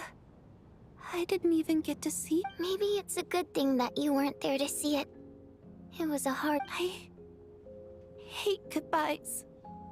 Why does it feel... Maybe it's the realization that, at the end of life, come to think of it, the main reason we're still alive right now is pure luck. You could take it a step further and say that the same is true outside, too. If I make it out of here, I'm going to cherish every moment that I'm awake. Without regrets, I feel like a strange sense of anxiety has been quietly... Are you okay? You look really If something's bugging you, let's talk about it. There's only a few of us left here now. I have a travel companion named Paimon. Alosha and Odette have met her before. She's been feeling unwell. You're worried about her, aren't you? That makes sense. We've been trapped in here for days. To be honest, I used to feel like I was just a spectator in this world. watching everything that happens from the sidelines. Descender? But with Paimon by my side, over time, I slowly felt my connection to this world growing. She loves eating, sleeping, and having fun, but she's also a great guide.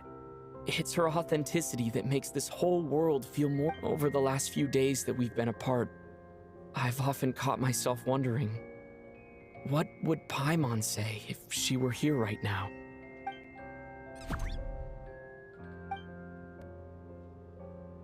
But by the time I snap out of it, the conversation has already moved on. And I'm trying to overcome this sense of detachment, but I really miss Paimon. I bet she misses you when you're not there as well. Maybe you're... I don't know if this will make you feel any better, but back when the water imps left Snezhnaya in droves, I also felt like the whole... I could be surrounded by people, all smiling and having fun. Later on, I started to think, maybe accepting the fact that our loved ones won't always be with us. All we can do is cherish their companionship from moments. So, once we get out of here, you better hurry back to our side as fast as you can. Thank you. That's exactly what I needed to hear. But Vodyanitsa, if you hate goodbyes too, why didn't you leave? That's just the choice I made. I used to regret it, but I don't. Like I said before, singing is a water imp's primary mode of expression. It's how we convey our emotions. Our songs have echoed through this theater for hundreds of years, each one a story pieced together through moments. But does a story exist without someone to read it? To me, so I made the choice to stay. That way, there would still... Could you teach me how to understand your people's songs sometime? A fan after my own heart. Thank you, Tonya. Okay.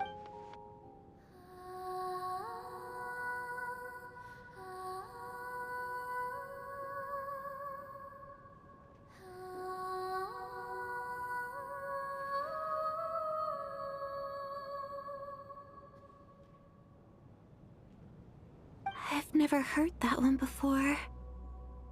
I feel like I can hear... Color me impressed, Tonya. You're a keen listener. Most people can only tell if a song is happy or sad. I didn't think you'd be able to pick up on... So, what... I've actually never performed this song in the theater before, because it has more of a ceremony. It means something like, may those we have lost watch over us, and follow this song back home in the night, so that we might be reunited. No wonder I could hear that sense of longing. You sing it for loved ones who have passed away. It's getting late, Tonya, and you're not well. We should all turn in early. Okay. But, before I go to... Of course! Anything for my number one...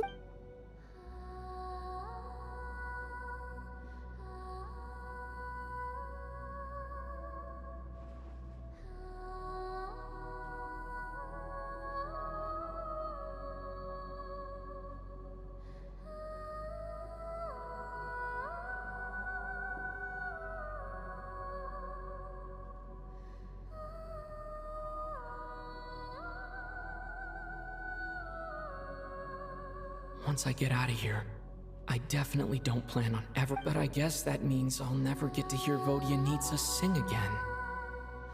Before I fall asleep, I should cherish this moment of companionship while it lasts.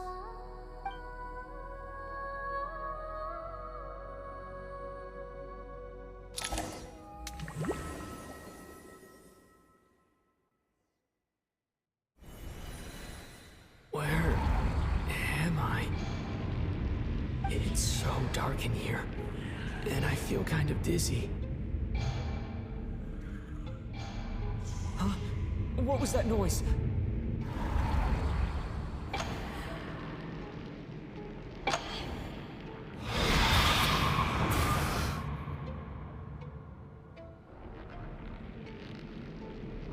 Return, O spirits.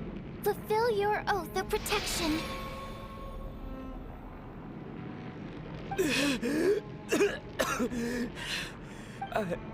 I'm alive? No time for questions. Quick, over here. Turn on the switch. We need to bring back the light.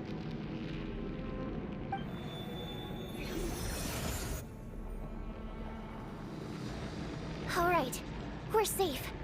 The spirit just now is called Night Prayer. The light subdues her, but she'll attack without a second thought in the dark. Sort of. I know it's hard, but you can't let this place go dark, or she'll kill you again. Yep. Luckily, I was here to resurrect you. Otherwise, that'd have been a real bummer. A bit more than a bummer, I'd say. Sure I do. I'm your guardian spirit, after all. I specialize in soul recall. Thanks. It's nice to meet you, too. Alright, there's no time to waste. The black mist is already catching up. We need to avoid it at Night Prayer at all costs. We need to reach the next switch before the place gets too dark. If we bring the light back, Night Prayer won't be able to get to us.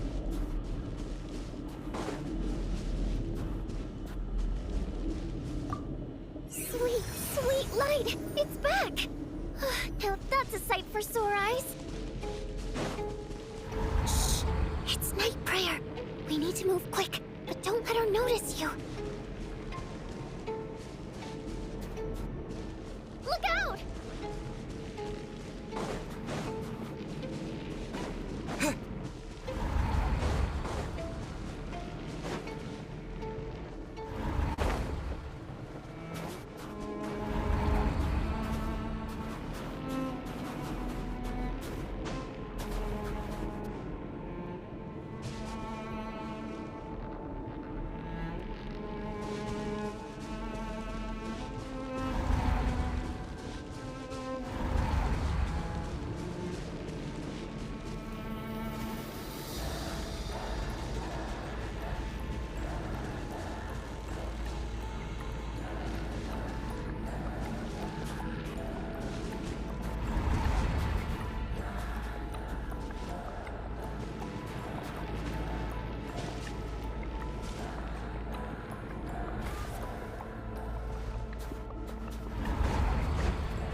Which is over there.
No, Night Prayer is here too. This can't be the only path. Let's head up there and take a look. Return, O spirits. Fulfill your oath of protection.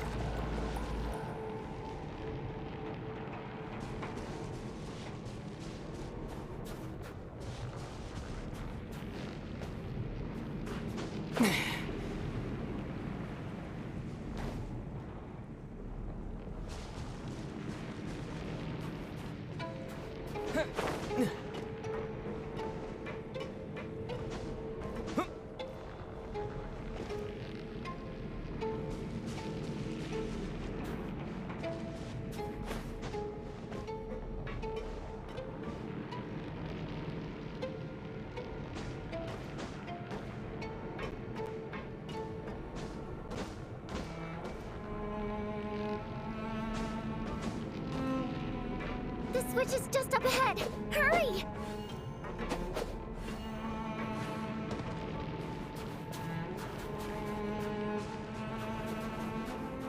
Yeah.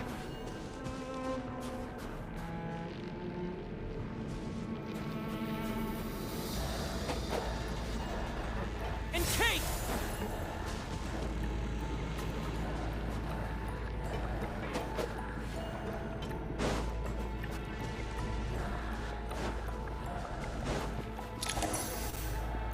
It's too dark. We're not gonna make it. Come on, faster!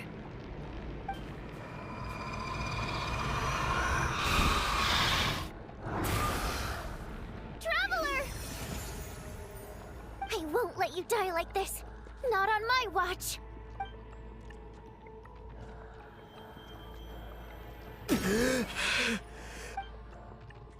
Even though it's not permanent, dying is definitely not a pleasant... Great. You're back. Yeah, thanks to you. Time for you to get out of here. Quick, before the light runs. What about you? You're not coming with me? I can't. I've already been used up. A guardian spirit's skills are finite.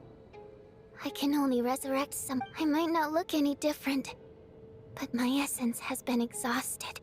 I can go no further. The Black Mist is where I belong. Why didn't you tell me sooner? Because it wouldn't have changed anything. That knowledge would have just But... Go.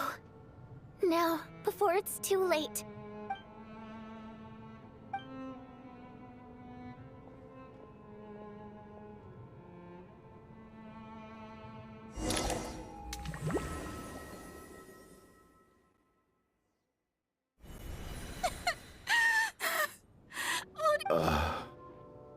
Well, I guess there's no need to inspect the body.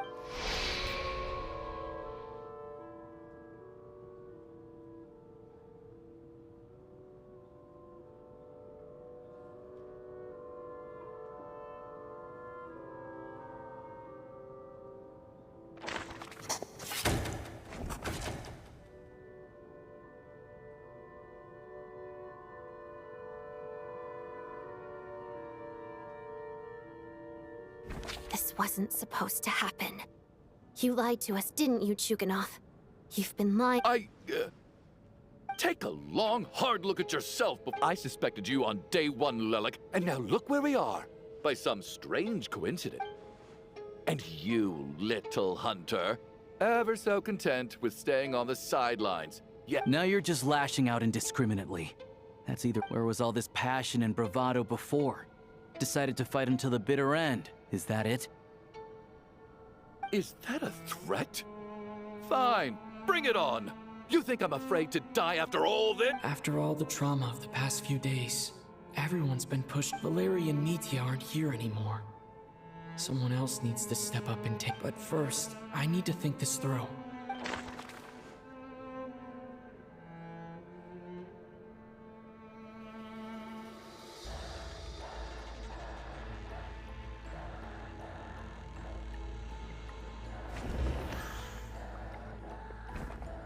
Of those who remain, the only person we've never met before is Tonya. People are easily misled by first impressions. Now that I think about it, but Mr. Chuganov vouched for Tonya's identity yesterday, with basically no other possibility.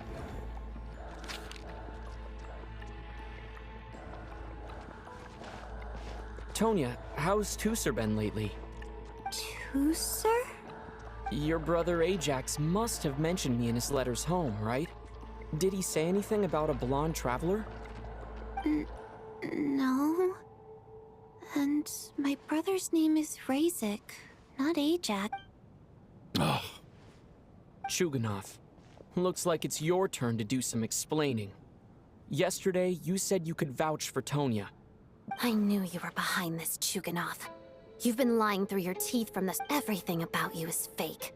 Down to the wife and daughter you're always talking about. That night, when I infiltrated your place as Lelik, I noticed you were home alone. Didn't think much of it at the time, but thinking back on it now, that doesn't seem very likely. Even that was a lie? But why would he lie about... Curses! Oh, why is there no... I think I remember now. I know how I ended up here. The reason I'm always coughing is because I got sick with frostbite. The locals usually call it the snow. It's not a very common illness. It's partly genetic and partly caused by the cold climate, but it can be fatal. They sent me to the hospital. After a while, I felt myself growing weaker and weaker. Nothing seemed to be working anymore. So one day, I told my brother that I wanted him to take me outside for once, so things could be like they... He agreed. He snuck me out of the hospital. We got to the theater, bought tickets, and went inside. Oh, it was all so exciting. Oh, Tonya.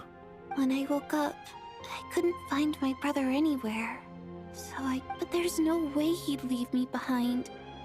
So I decided to stay here and wait for him. At the time, I figured he'd... Tonya, it sounds like by then, you'd... Yeah, I know. I understand now. After all of that, it turns out I can't blame my brother after all. I'm sorry, everyone. I realized this much too late. Your name probably isn't even Tonya, is it? Didn't that... Well, when I was little, my brother and I read a storybook. And Tonya is the name of... When we escaped from the hospital, our family and the hospital security were looking every... So when you first approached me and said my brother had sent you, and called me, I thought he must have chosen a fake name that only the two of us would know. Because he was afraid of... At least your memory of death isn't painful. That is a small comfort. Now it's your turn, Chuganov. Talk to us. You're right. I was lying. I happened to know that the Harbinger child... And... yes. I was lying about... The truth of the matter is... I lost them. A long time ago. I just refused. My daughter's name was Iskra. And before you ask, yes, Iskra, as in she also died from the snow cough. She was just 6 years old. After Iskra passed, my wife couldn't bear to face. One day when I came home from work and saw the empty room, I soon discovered that this was the only thing that made me feel any better. So nothing more than a pathetic means of escapism, I know. But so explain your false testimony then. The night before last, when I was chatting with Tonya, she mentioned that her brother would brew medicine for her from Frost Fairy flower leaf. Combined with her various symptoms, I suddenly understood everything. The snow cough used to be an incurable illness. I would pick Frost Fairy flower leaves to brew medicine for Iskra too. But the year after my daughter passed away, the Jester of the Fatui announced that a cure for frost blight, also known as the... It turned out that all previous treatments were completely ineffective. That was the final straw for me. I just couldn't take it anymore. Just one more year. So, more than anyone, I know full well that in this day and age, no one in their right mind would still be... Poor Miss Tonya, therefore, had to have... So, you projected your daughter onto her? Even though you knew she was one of the dead? That doesn't make any sense. You knew she was already dead. I just don't believe in your crackpot theories. Nor do I approve of your actions. How can you just declare a living person dead and throw them out into that snow? Mitya's gone. My good buddy Shram's gone. And now it's Tonya's turn. The others I can make my peace with. But little Miss Tonya, here she is. I just want her to live. Once this snowstorm is over, I'll be damned if I'm gonna let you cast her out. Not again! Not this time! Not when the cure is right— Mr. Chuganov, stop. Tonya. By the sounds of it, you've known I was dead since the night before last, right? I really liked Mr. Valeri, Mr. Mitya, and I'm not happy about that. The reality is, You've been trying to fight— No! Listen to me. I want to say— Well, at this point, I'm quite sure that I'm dead. I don't— Despite all the bad things that kept happening, I got to meet so— Since the day I escaped that hospital until now, this has been an adventure I never even dared. I'm very fond of you all. If it were only possible, I'd trade my soul to bring— And that's why I'm not fond of you at all, Mr. Chu. It's them that you owe an apology to, sir. Well then, I suppose this is it. You're leaving already? It's still early. No thank— My name is Patashka. Feels strange that we're only being properly introduced. Tashka.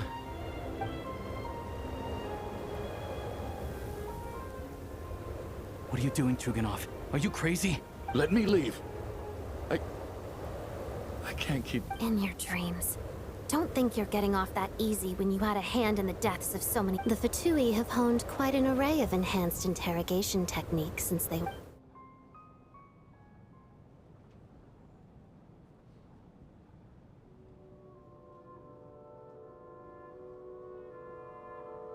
I think we should leave.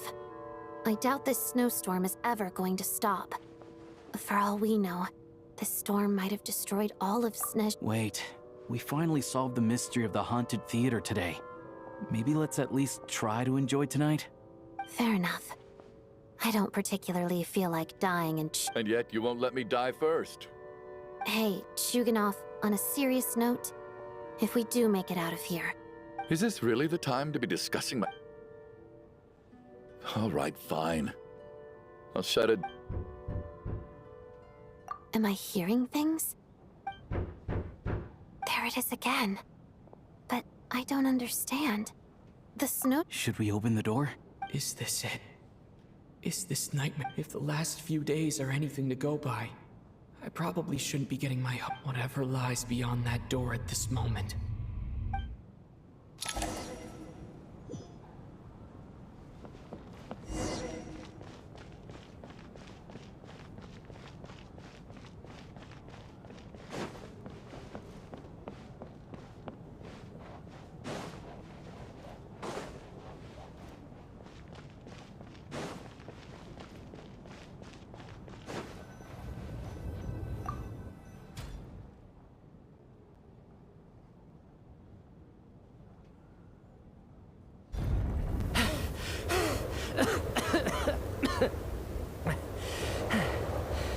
Hey everyone. I'm back. How are you doing? Feeling any better? Much better, thanks. Whew, it is so good to have you guys here. Let me see. Tonya and Vodyanitsa are missing, which Vodyanitsa died last night. And then you— Not Tonya. Patashka. First, tell us how you made it back here. Given the conditions outside, no— You're right. The thing that got me back safely was a song. I heard someone singing. After walking into the snowstorm, my mind grew hazy. I don't know how long I walked through the storm before my mind completely slipped away. Then, suddenly, I heard the sound of singing. The voice instantly brought me back to my senses, and I regained consciousness. So I followed the voice, searching for the source of the singing. I searched and searched, until finally, just a few moments ago, there was the entrance to the theater, right in front. I've actually never performed this song in the theater before, because it has more of— It means something like, "May those we have lost watch over us, and follow this song back home." That must have been Vodyanitsa's Requiem. Who knew it actually worked? That song is meant to guide the souls of the dead. Huh. No kidding. Seemed like I guessed right then. When I first stepped out of the theater, I was still quite lucid. My memory of it is still I remember the outside world being completely different than what I'd expected. It was like this was a world where I don't know how else to describe it, except to say that It just didn't seem like the real world. And as for the Requiem, if I was guided here by Vodyanitsa's song, it can only mean that I must already be dead. But I didn't experience a clear moment of death while I was out there. Nor do I feel any different now than before I walked into the snowstorm. You don't seem any different to me either. In fact, this is something I've been wondering about for a while now. Both Shram and Patoshka were clearly deceased, and yet their souls didn't... This raises a truly terrible thought. Is that really what Mitya is suggesting?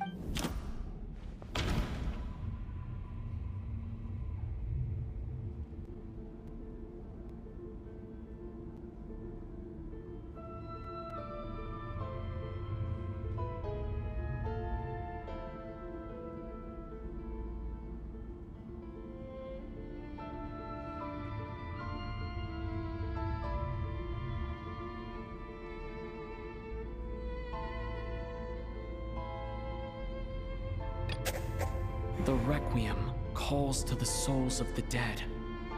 This is proof that dreams can't explain everything. And this isn't the subject. Mitya said the outside is a world where only the snowstorm exists. Mitya's soul was summoned back by the Requiem, confirming that he is indeed, of course. If even the long-deceased like Mr. Shram can blend in, then maybe we've all been dead from the very start. And all...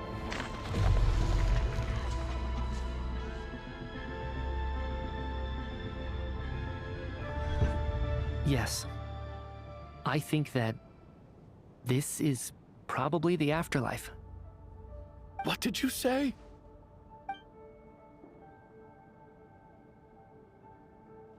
You heard me. We died in the theater. All of us did.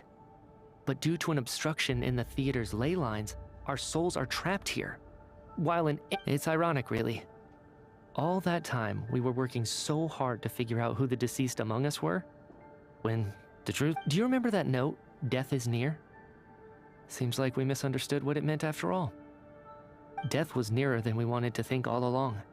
The note simply meant that all of us were already dead. So all our attempts to survive, our search for the deceased, it was all for nothing? Hard to say. At the very least, we helped 2 lost souls find clarity and go to where they belong.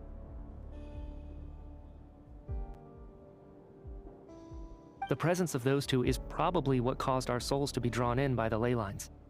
In which case, the deaths we've awoken to over the past few days were just souls returning to the ley lines for good. If what you're saying is true, doesn't that make us the lost? Huh, no wonder. This afternoon, when I was moving Vodyanitsa's body, I noticed that the other bodies in the room hadn't decayed one... That's further proof that those aren't physical bodies at all, but merely our shells here in the afterlife. Am I really dead? This doesn't feel real to me at all. No, that's impossible. This cannot be how it all ends. I still find it hard to believe that all of us are dead. How exactly did we die in the real world? None of us have any memories of dying. Not even knowing how we died is preposterous. Good grief. Surely there has to be some reason. Exactly. It's hard to rest in peace when you don't even know how you died. It gave me lots to think about as I strode out into the snowstorm. I racked my brains trying to remember the cause of my death, the exact moment I died, the root of all of this, Wait. Hold on. Right before I lost consciousness, I think I saw something. I can't remember. And I think I lost my notebook and pen. Mitya, your hand. Is that blood on your fingers? Huh? You're right. There's blood on the fingertips of my right hand. Looks like it's already dried. When did that happen? What the... I guess this was what I saw. I must have desperately drawn it in my own blood right before losing consciousness. What's wrong? Do you recognize the symbol? It's... Renova. The ruler of death.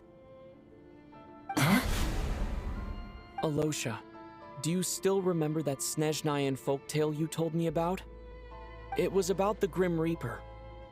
When someone's about to die, he appears as an incarnation of someone familiar to guide their soul, and as soon as you recognize his face, your life is over.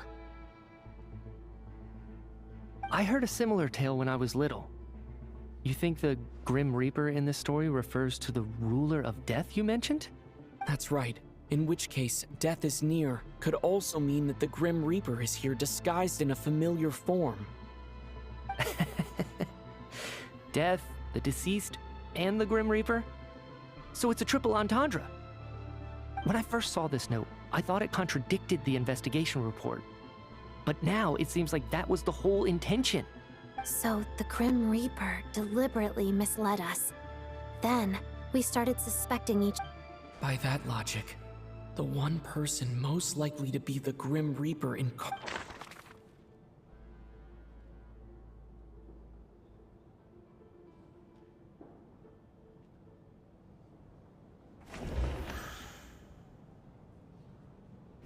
Identifying the Grim Reaper is a major decision to make.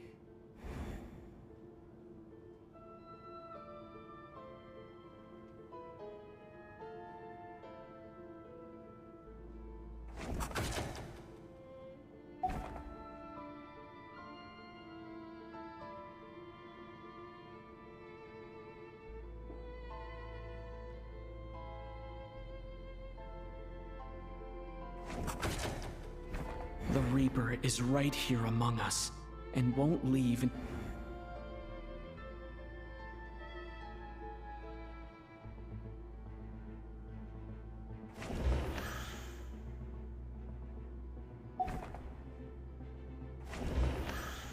Identifying the Grim Reaper is a major decision.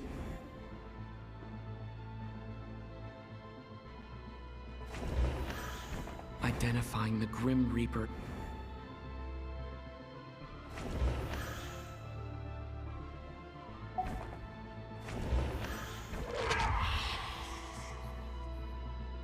No doubt about it. It's Alosha. Looking back at how everyone has acted over the past few days, Alosha is most likely the Grim Reaper lurking among us.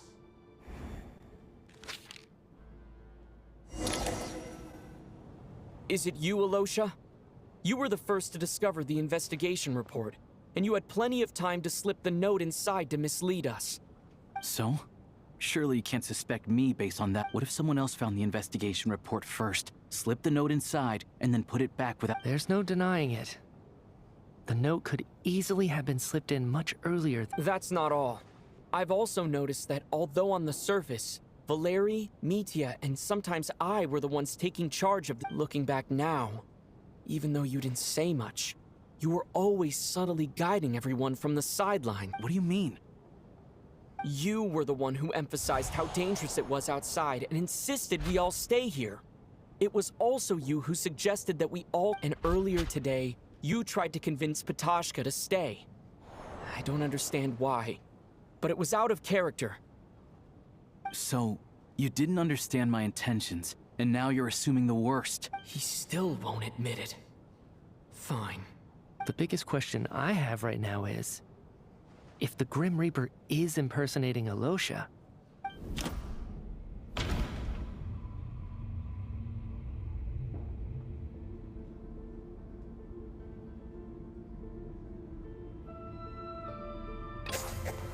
That's right.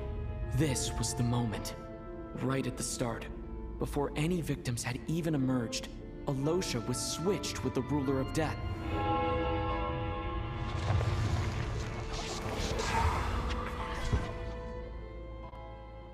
When all this began, right after the performance ended and the snowstorm began to pick up, no one suspected anything unusual. It wasn't until we discovered the bodies the morning after that we realized— But it's clear now that the oddities actually started earlier than that. When Dimov walked into the snowstorm— Right. So Mr. Dimov was the first victim, not Sobolova. And if we pinpoint that moment as the beginning of this incident, Alosha, you are the only person who walked into the snowstorm and came back without the help of Vodyanitsa's Requiem. More precisely, Alosha never came back at all. The one who came back was the Grim Reaper. Not bad. Well, since you've backed me into a corner, I suppose there's no point in keeping up the act. Alosha? You're the Grim Reaper? I am no such tired cliché. Mortals should address me as the ruler of death.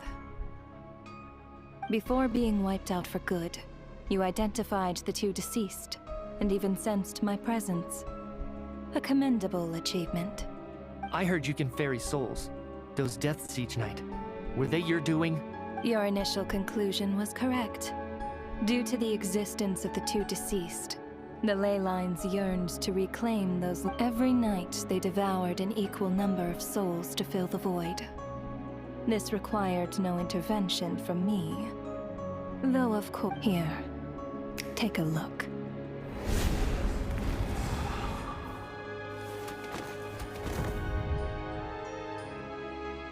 What are you doing? That takes care of today's two. Don't get so worked up. You are already dead. I know we're already dead. You murdered us, didn't you? Murdered? No. Murder is when mortals usurp my authority. Death is my jurisdiction. If I require someone to die, I need not resort to such laborious. You simply met the criteria to trigger my curse of death. I know about the curse of immortality. So there's another death-related curse? You cursed us? When? And why would you do such a thing? So often, humans pray to me, begging to know when their death will come, and what form it will take. But few people ask why. If you must have an answer, know that death comes So you're not gonna tell us the truth? Hold your tongue. By all rights, you shouldn't even be allowed to speak with me. Those angels from the past are to blame for the reckless renovation of the ley lines here. It's made my work on this occasion infuriatingly Work? So trapping us here, making us watch our friends die, that's just another day at work for you? You clearly have a lot of questions. Fine. As a reward for your remarkable accomplishments over the past few days, I shall answer a few of your inquiries, provided they aren't too unreasonable. After the physical body dies, the soul must return to the ley lines for that person's death. My work encompasses the entire process of death, including, naturally, the guiding of souls into the ley lines. You must also be rather familiar with Natlan's Night Kingdom, I presume? It was I who supported the creation of the Night Kingdom. Here, too, the ley lines connected to the theater underwent some modifications. The angels hoped to make, but this actually hindered their ability to accept ordinary souls to This effect manifested itself after you died from the curse in the theater, leaving you stranded in the afterlife, unable to achieve. But if souls who die from the curse of death fail to return to the ley lines within a short window of time, then they will remain forever suspended between life and death, no longer subject to the authorities. So if you don't resolve this matter soon, and see all our souls return to the ley lines before long, we'll escape. Mitya sharp. This must be what Renova was worried might happen, and the reason she got involved. But if you have the authority to guide souls, why didn't you just show yourself and get it over with? Why hide among us in the form of Alosha? You seek to understand the mind of a god. This is a theater, and I decided I wanted to watch a show about death. That's why I encouraged you to take the events to the stage. I found myself getting quite immersed. I suppose the entertainment you provided makes up for all the trouble you've caused me by being so defiant in the face of death. There. Can't say I am. Really? But it fits the stereotypes you humans— Just moments ago, you were complaining about how infuriatingly complicated— Work is work, I get it. There are times when it's a huge pain, but you just have to get it done. That's a rather unique perspective for a human. You are in fact, due to the obstruction in the theater's ley lines, There is a hard limit on the number of souls they can receive each day, making it impossible for me to ferry. Revealing my identity too soon would inevitably have led to futile resistance. And there was a risk that any souls who chose to run would disappear. Then there was the issue of the 2 lost souls you called the deceased. That's what I don't understand. If all of us were souls of the dead, what made their presence among us special? For centuries, they have refused to return to the ley lines, exploiting the issues created by the angel civilization to resist. Centuries of obsession accumulated during this process. You may think of this obsession as the resentment of the dead, and in this quantity, it was a bomb that could have detonated at any moment. It reached the point where I could not afford to leave it unchecked. But the only way to fix it was to help them acknowledge their own deaths, make peace with their regrets, and willingly walk into the snowstorm. Only then, with my guidance, could they finally return to the ley lines. Otherwise, you would not like to know what the consequences. I vaguely remember seeing Patashka, but in the most terrifying form. Was that in a dream? Is that what would have become of her if she hadn't returned to the ley lines? I see your dreams brought you many revelations. So you see, death in fact grants wisdom to mortals. Souls connect to all things in the world and see the Anyway, giving psychological counseling to lost souls is not my strong suit. That is more of an angel's role. It was something I could not resolve directly using my authority. Meanwhile, of course, their presence caused the souls of other members of your party to return to the ley lines, as both issues slowly resolved one another without me having to lift a finger. All I had to do was stay close by, and, of course, while I was at it, I thoroughly enjoyed watching this drama, dealing with death from a mortal perspective, play out. Sounds like you had it all figured out, Grim Reaper. I just did the math. You said there's a hard limit to the number of souls the ley lines here can receive each day. That much is obvious, even to a fool. It's time to review this whole affair. If the ley lines can only take in 2 people per day,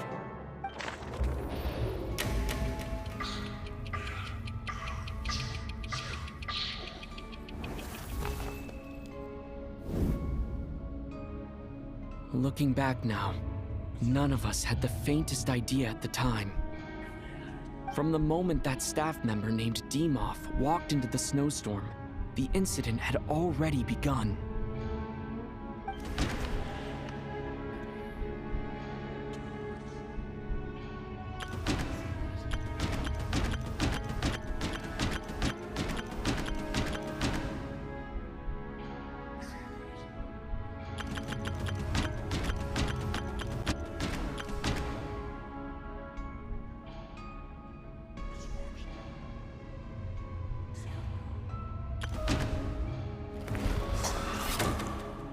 Alosha was the second to walk into the snowstorm after Demoff to investigate. During this process, the ruler of death assumed his identity, making him one of the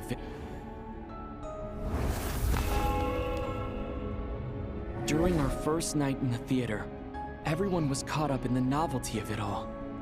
No one could have expected there would be victims the very next morning. Despite all the confusion, and with the help of hindsight, we finally began to realize that something was amiss with the snowstorm.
ley lines devoured Torgov and Sobolova on the first night.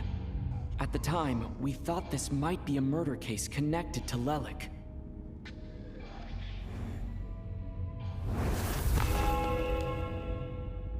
Odette and I spoke a lot that night. 3 people were on watch, but in the morning, we discovered that someone had fallen victim all the same.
The deaths of Kulish and Rampana caused everyone to stop suspecting Lelik.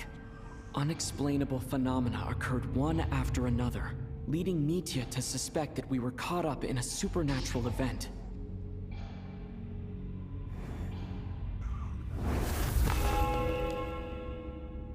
Later, we discovered that there seemed to be an extra person among us, and subsequently discovered the existence of the deceased.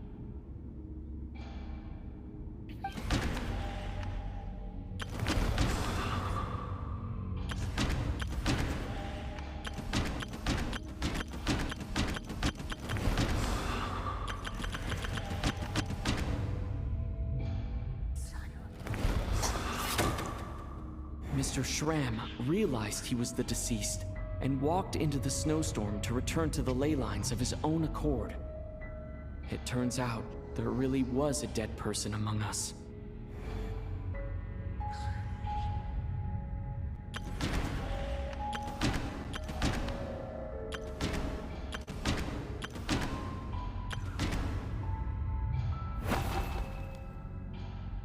No, let me go over this again.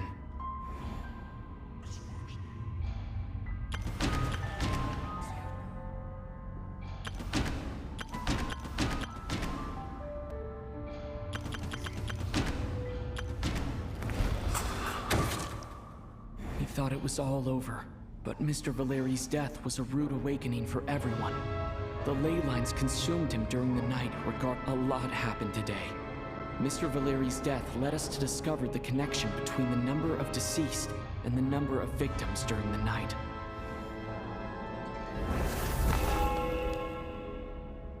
The fact that there was more than one deceased seemed to bring us back to square one. Odette revealed some information she had been keeping to herself.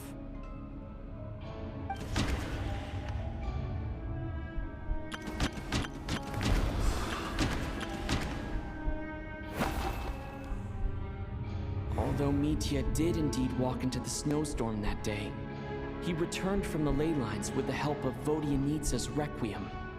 The void in the ley lines hasn't been filled, so let's rule out Mitya for now.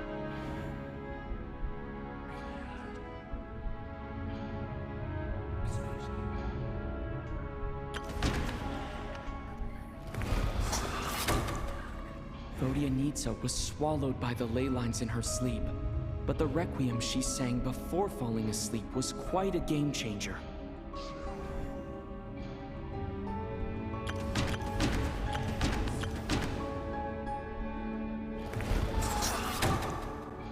As it happened, Ptashka filled the void left by Mitya's return from the ley lines by walking into the snowstorm this morning. The girl I thought was child sister Tonya turned out to be another of the theater's deceased. Come to think of it, Patashka was about to walk into the snowstorm at that time. And Renova, unaware that Mitya would return, was concerned that her soul would overflow from the ley lines. That's why she used Alosha's voice to try and, looking back, I suppose that was an early slip-up on her part.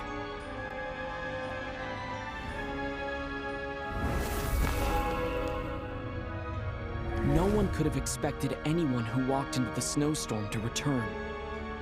But just after nightfall, Mitya returned, bringing crucial information with him. Various truths began to surface, including that all of us were already dead, and that the ruler of death was here among us. Then, after revealing her true form, Renova callously claimed 2 souls.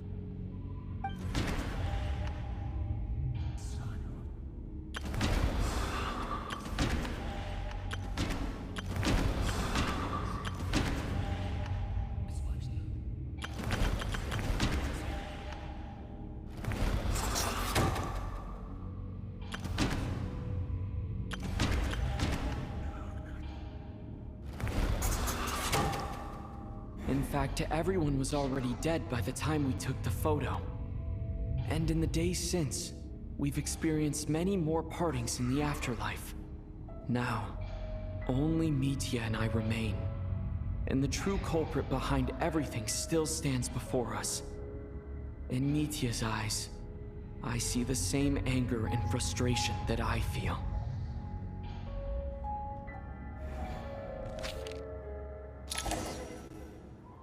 That covers everything. It's all clear now. Your work isn't finished here yet, is it? The Traveler and I are still standing here, safe and sound. The Water Imp's song threw things off a little, but it is of no consequence. The ley lines have already anchored your soul, and the first ray of light tomorrow morning will take you back. I, meanwhile, need to review my attitude towards the Water Imp race. So the reunion in the night that Vodyanitsa mentioned, I suppose that was never meant to be a permanent reunion. That just leaves you, Traveler. My power only allows me to temporarily separate your soul from your body. The ley lines of Tevat would not accept you. And your soul is firmly anchored to your body by your will. For a descender like you, who is not bound by Tevat's rules, your death can only be brought through the most violent of means, such as directly destroying either your body or soul. I have no interest in involving myself with Descenders, for now. Although, this may change if Asmodee remains missing, or you insist on interfering with our affairs. One last question then. All our struggles and sacrifices here, they were Death abides no reason. Besides, what you call sacrifice is merely a concept created by humanity.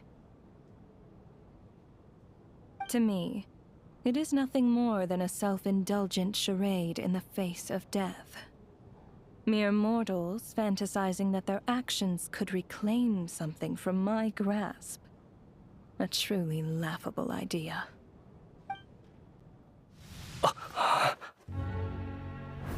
Grim Reaper, you really know how to get on my nerves.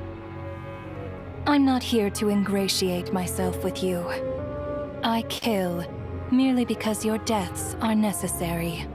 Oh, you've made that quite clear. But humans don't take well to being scorned. Not even by the gods.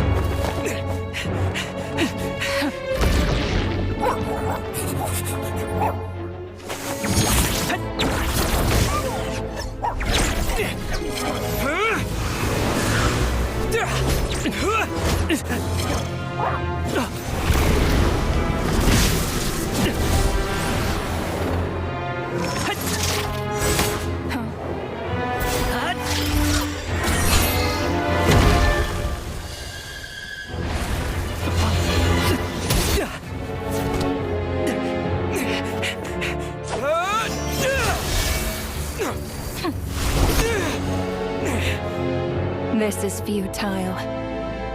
You must know that you are powerless against me in my own domain. I suggest that you save your strength. For what? Maybe we can't change it.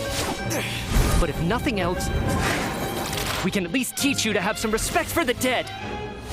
Audacious.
How are you holding up, Odette? What happened to me? How much do you remember? What do you mean? Is the performance over? I can't seem to recall what happened. Has Odette already forgotten?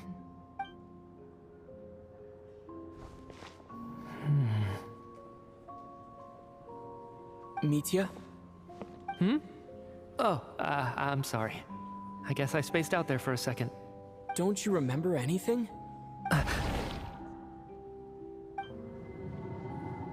Yeah, I remember now, comrade.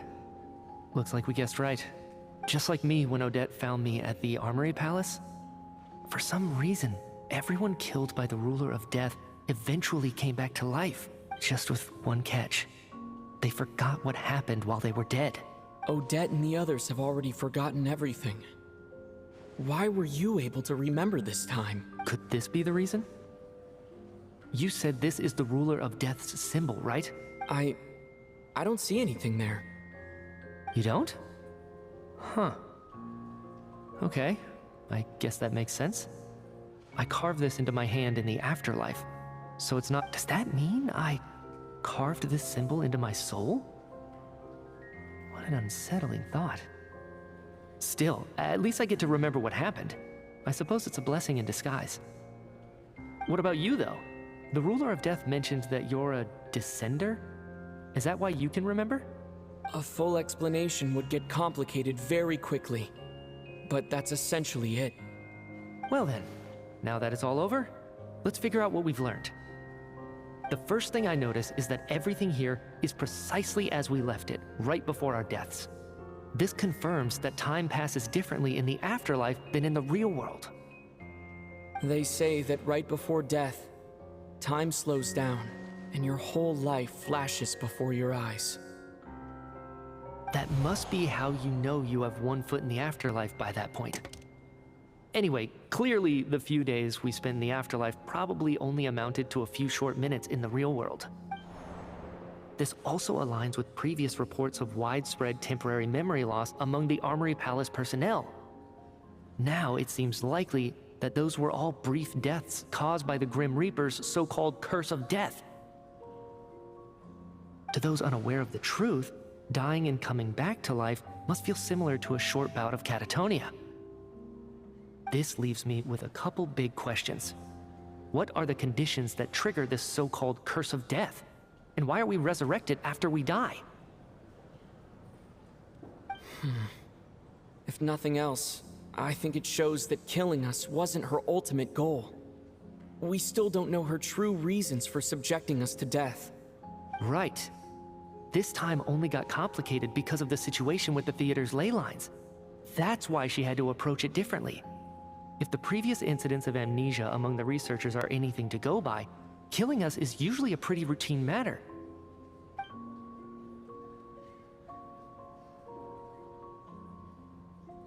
Come to think of it, wasn't I about to note something down before I died? I can't remember what it was, but I think it was something related to my research project? Sorry, Traveler. I'll catch up with you again later. Right now, I have to make a trip back to the Armory Palace. Sir, if I may, no one of your description has ever shown up in my investigations into Mr. Mitia's friends. Yet, you two seem very familiar with each other. Could you perhaps tell me where he was in such a rush to get to? And, by the way, have we ever crossed paths? Forgive the presumptuousness, but I feel a vague and indescribable sense of familiarity about you. I can explain everything. Could you help me gather everyone in the theater in one place?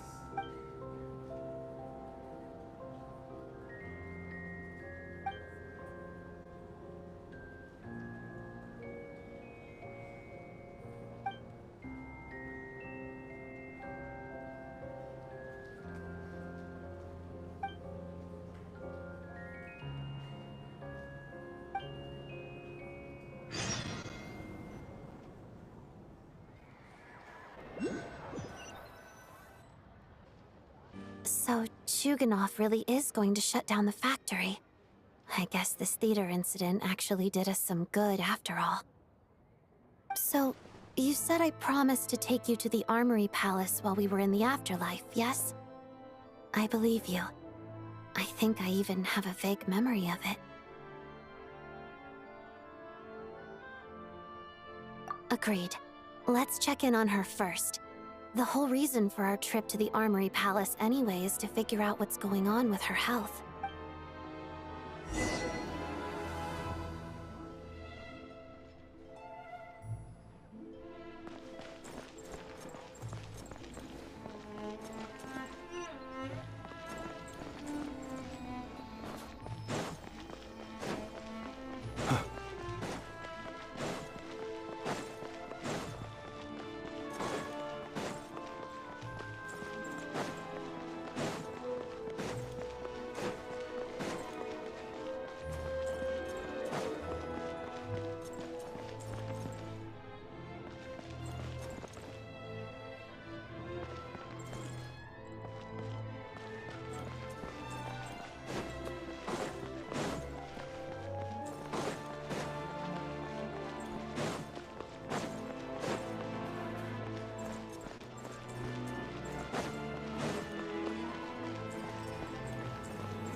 I'm finally back, even though a long time has passed from my perspective. As far as Paimon's concerned, I should keep my emotions in check when I see Paimon again, or it'll seem weird. Wait. The atmosphere here feels off. Shh. Stay quiet. Let's go inside and take a look.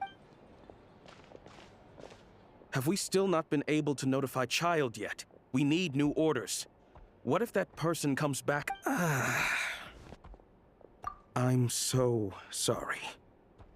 Under the circumstances. Tell me, what happened to Paimon? It was the Jester.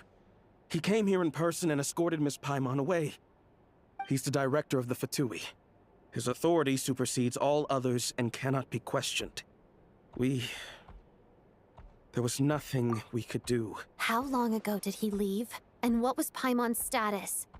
It was about an hour ago. Miss Paimon was fast asleep at the time.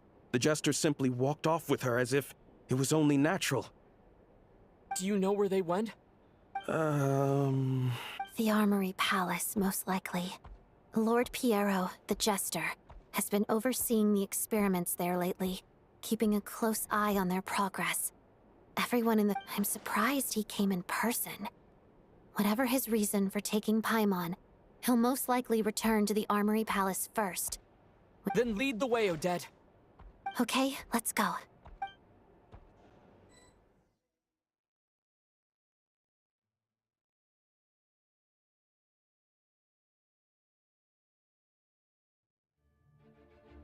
It's just up ahead. Quick, let's get inside. No, I'll go alone. You know I'm planning to force my way in. You're with the Fatui, so you should stay outside. I was hardly planning on taking you through the official channels anyway. I'm here to force my way in, just like you. I may be a Fatus, but I'm also Lelik, enemy of Project Stuzha.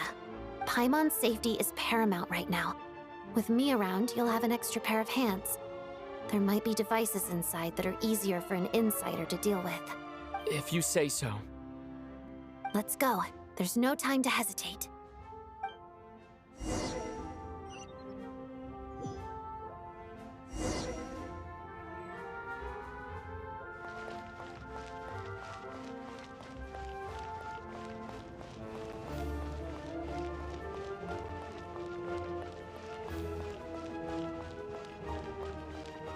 Hey, who are you?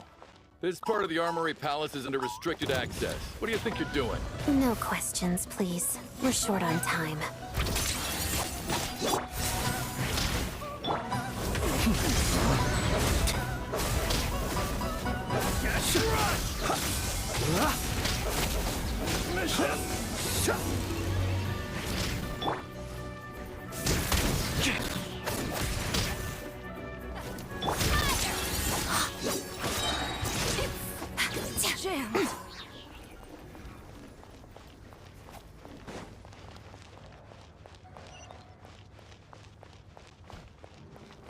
I'll make short work of you. Of the snowflakes. Pirouette. The night coming. Close your eyes.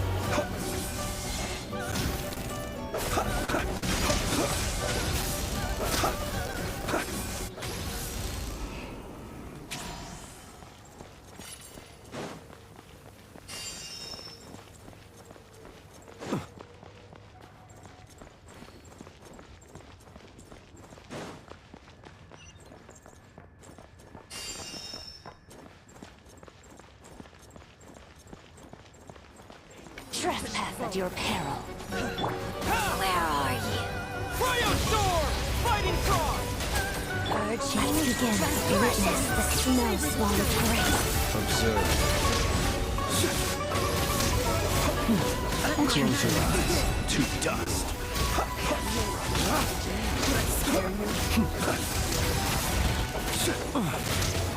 You'll sorely regret that. Consider it bullseye. Shadow me, crystalline adagio.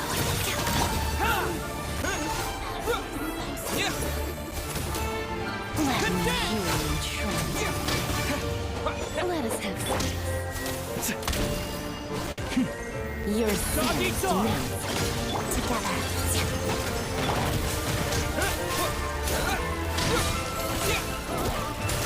Behold her majesty's teaching. The long sleep beckons. Ariel.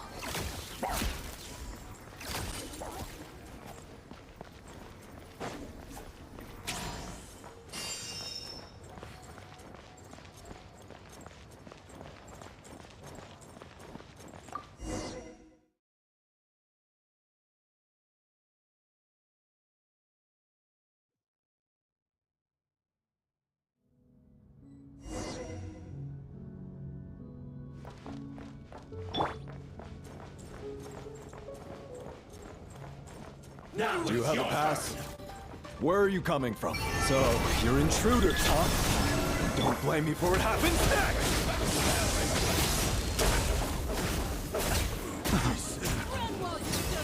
Be silent. Night falls.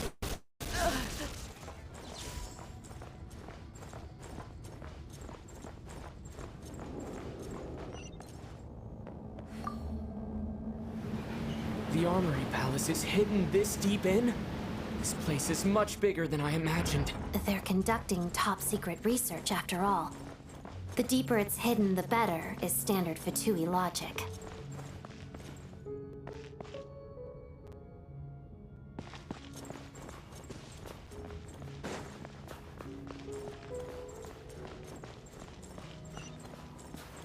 The style doesn't really look like the Fatui's handiwork, though. They must have requisitioned some structures from a past civilization.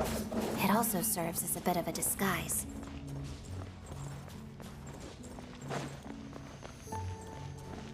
Intruders! Stay alert! Medical bills.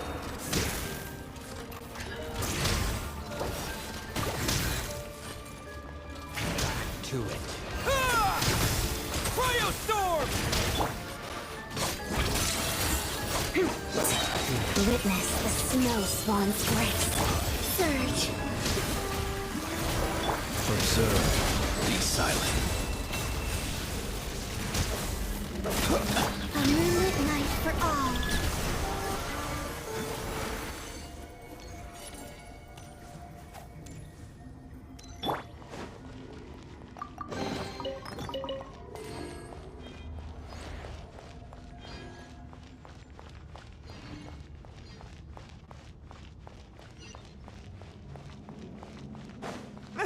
Intruders?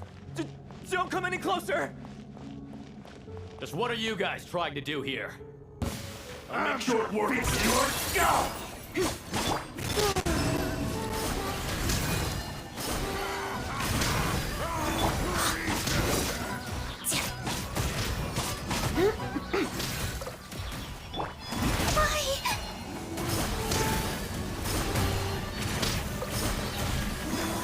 Surge. Together.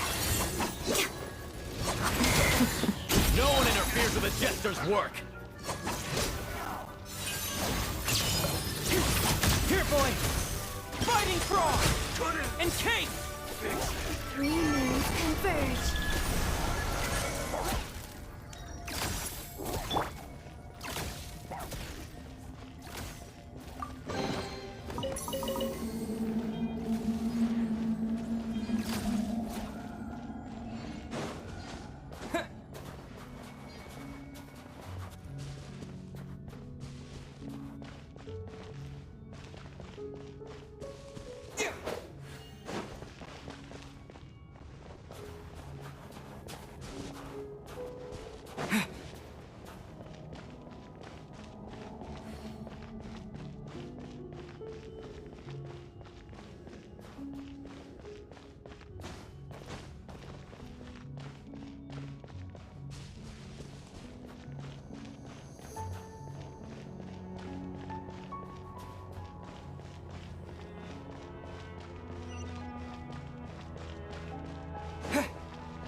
Looks like no one's guarding this place. There's something off about that decoration over there. Look out! Let's deal with these before we move on.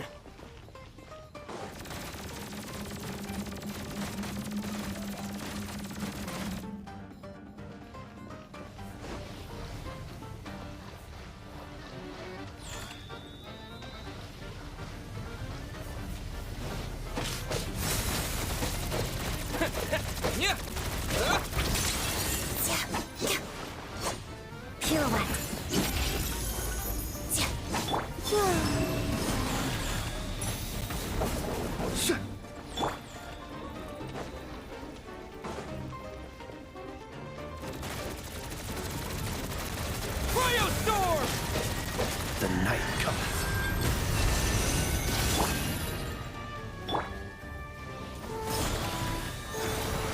Surge.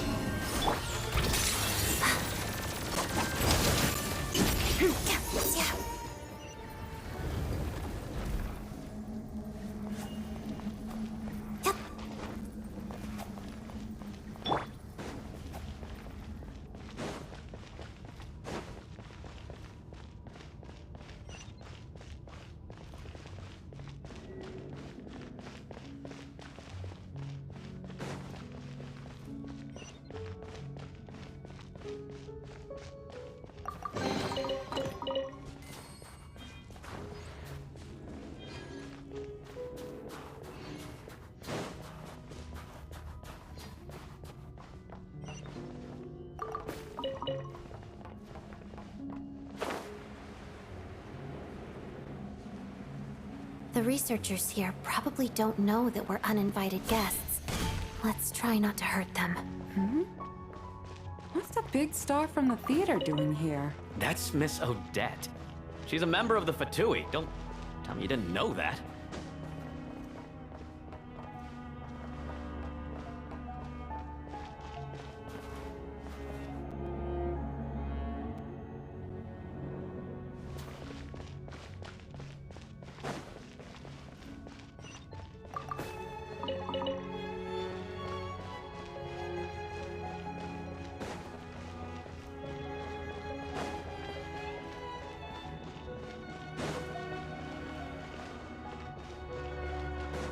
Was the whole reason for Project Stuja to support the research here at the Armory Palace? Just what are the Fatui and the Tsaritsa planning?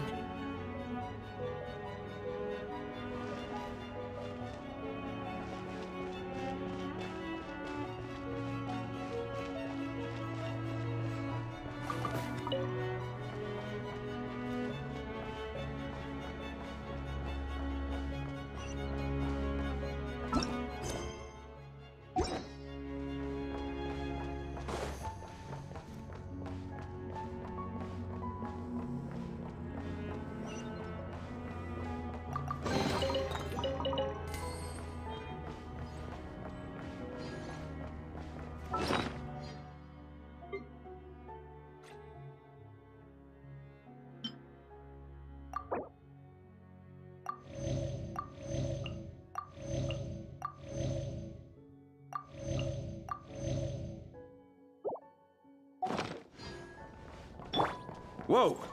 Who are you? Never seen you around here before.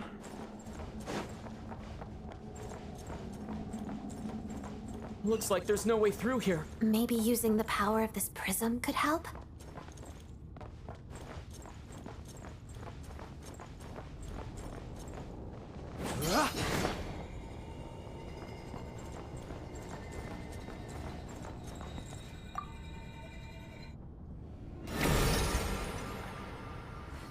I think I see some images. It's the prism's power at play, causing images of the past to reappear, albeit only as illusions. Let's make our way through here. Paimon. And the Jester. Is this another scene from the past? Yes. It looks quite old, though. I don't think it happened in the recent past.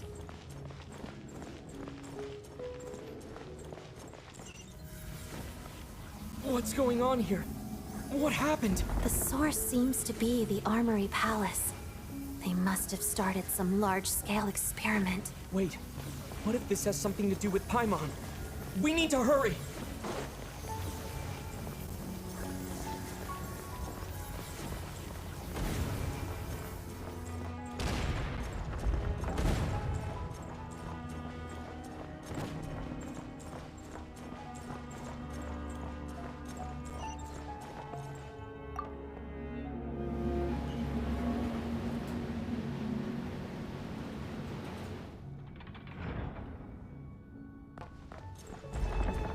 We're almost there. The Armory Palace is just up ahead. Paimon, please be okay.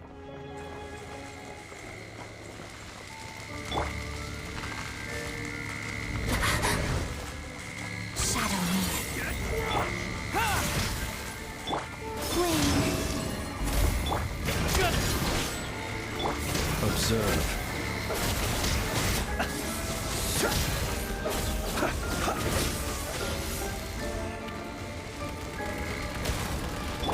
Together.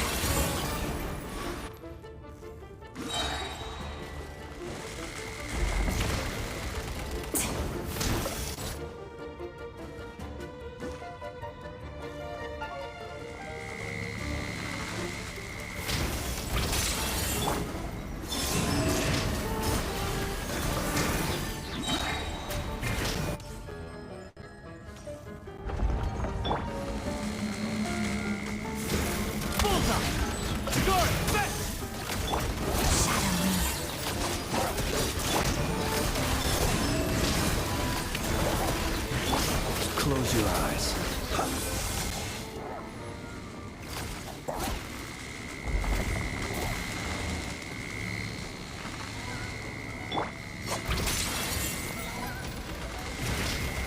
Nothing but a scratch. Condense! Cryostorm!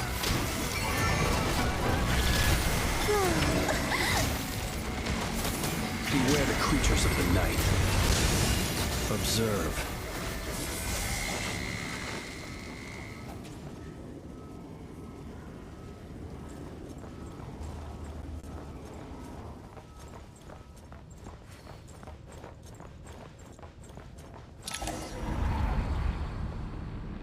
What's going on? Wait, I remember this feeling.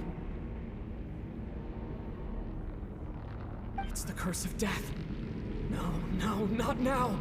Why is the curse of death striking again already? Odette.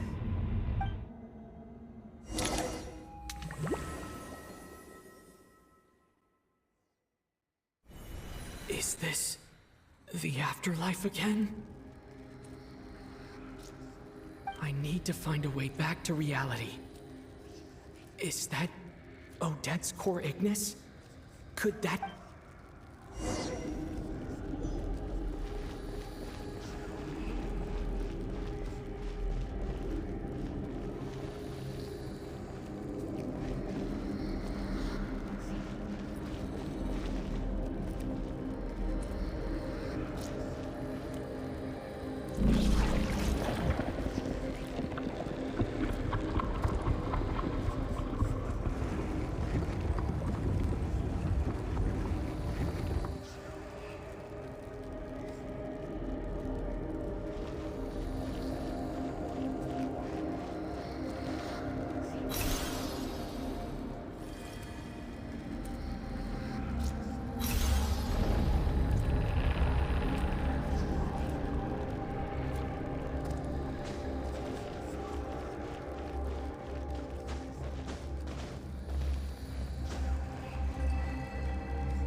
Odette? Odette! No signs of life.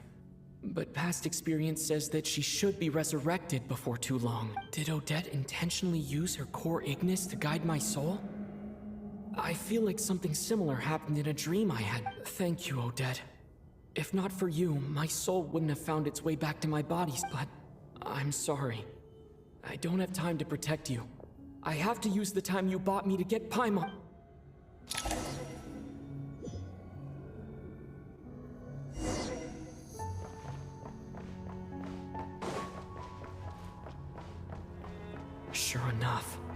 Everyone here has been affected by the curse of death. Paimon! Paimon! No, wait.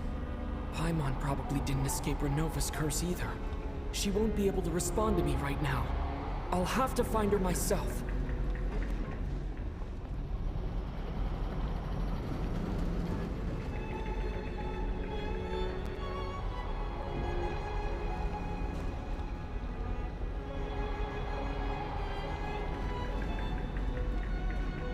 Mitya! Is this the laboratory he works in?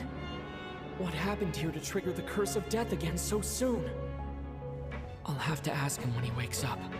Finding Paimon has to take priority now.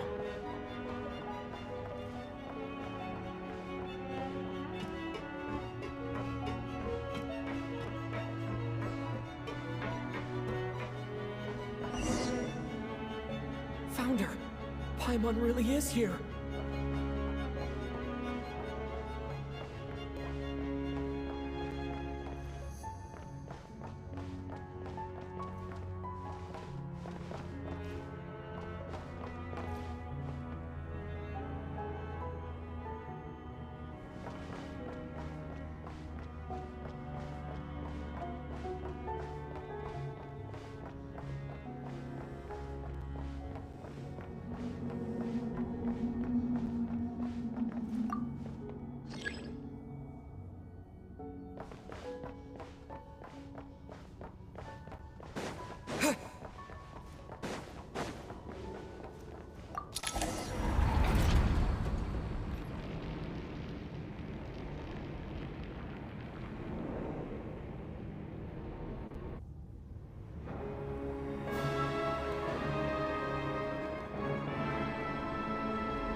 You don't learn, do you?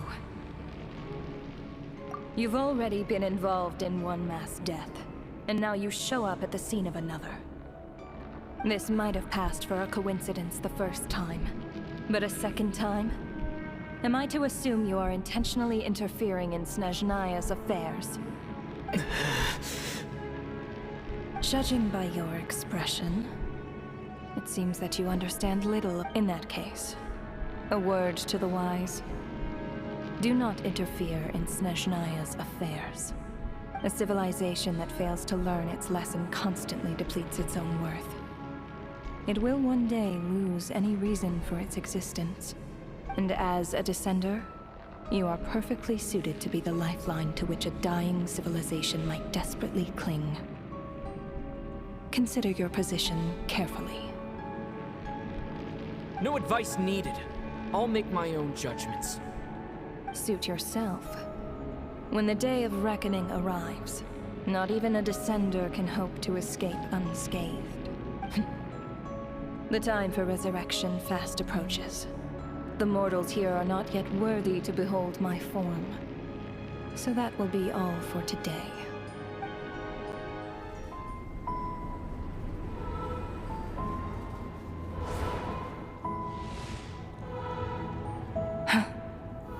That thing is coming with me.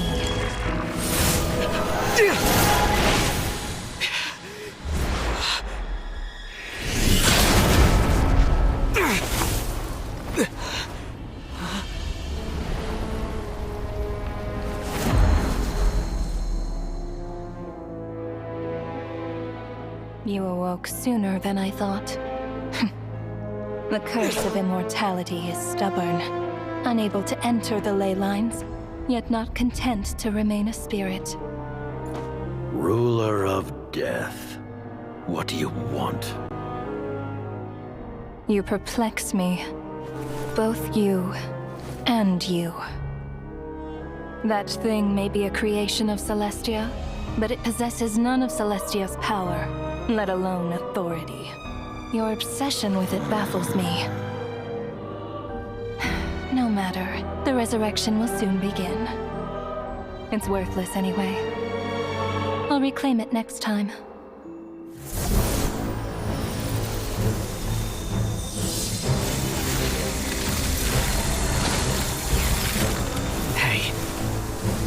Who says there'll be a next time?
I missed you, Paimon. What are you talking about? We haven't even been apart for that long. It was different. You seem to be in pretty good shape. Yeah, Paimon's back in tip-top condition. It's the weirdest thing. Paimon fell asleep earlier, and with the Jester and that guy talking to him used some kind of energy on Paimon.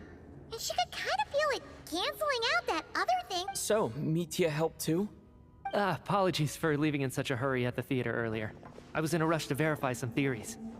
Rest assured that your companion is perfectly safe. We reversed the effects that the experimental energy had on her. The Jester specifically instructed me to do so. I suppose this is our first official meeting, Traveler. I could not let Paimon suffer in her condition for a moment longer, and so I simply took her without explanation. But why would a big shot like you care about what happens to— As I said when you first arrived in Snezhnaya, we once spent some time together in the distant past. Oh yeah, you did mention that. And Paimon did think you seemed strangely familiar the first time we met. I'm afraid the reminiscing will have to wait. Mitya, let us continue with the report. What conclusions, if any, did you reach from conducting the final experiment of our energy research ahead of schedule? The good news is, my hypothesis regarding the Ruler of Death has been verified. As for the bad news, I recommend we suspend the experiments and Project Mistleton until further notice. Currently, we have no means with which to make a breakthrough. I say this purely as a scientist, guided by reason alone.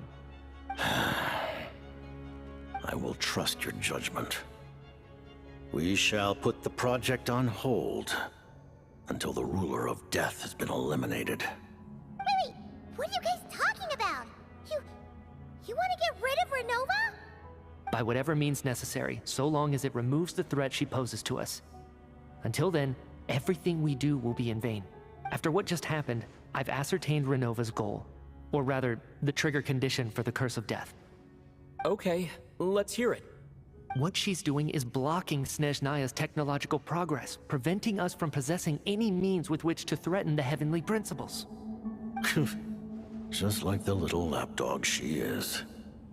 So, any ideas, research, or experiments that lead to technological progress can trigger the curse. Just now, for instance, I was set to launch a final phase energy experiment ahead of schedule. If the experiment was successful, we could have achieved a crucial breakthrough. As expected, though, the moment the experiment began, all the researchers, technicians, and witnesses died from the curse. All that effort, not to mention the energy and materials we relied on Project Snezhnaya to gather for us, went to waste.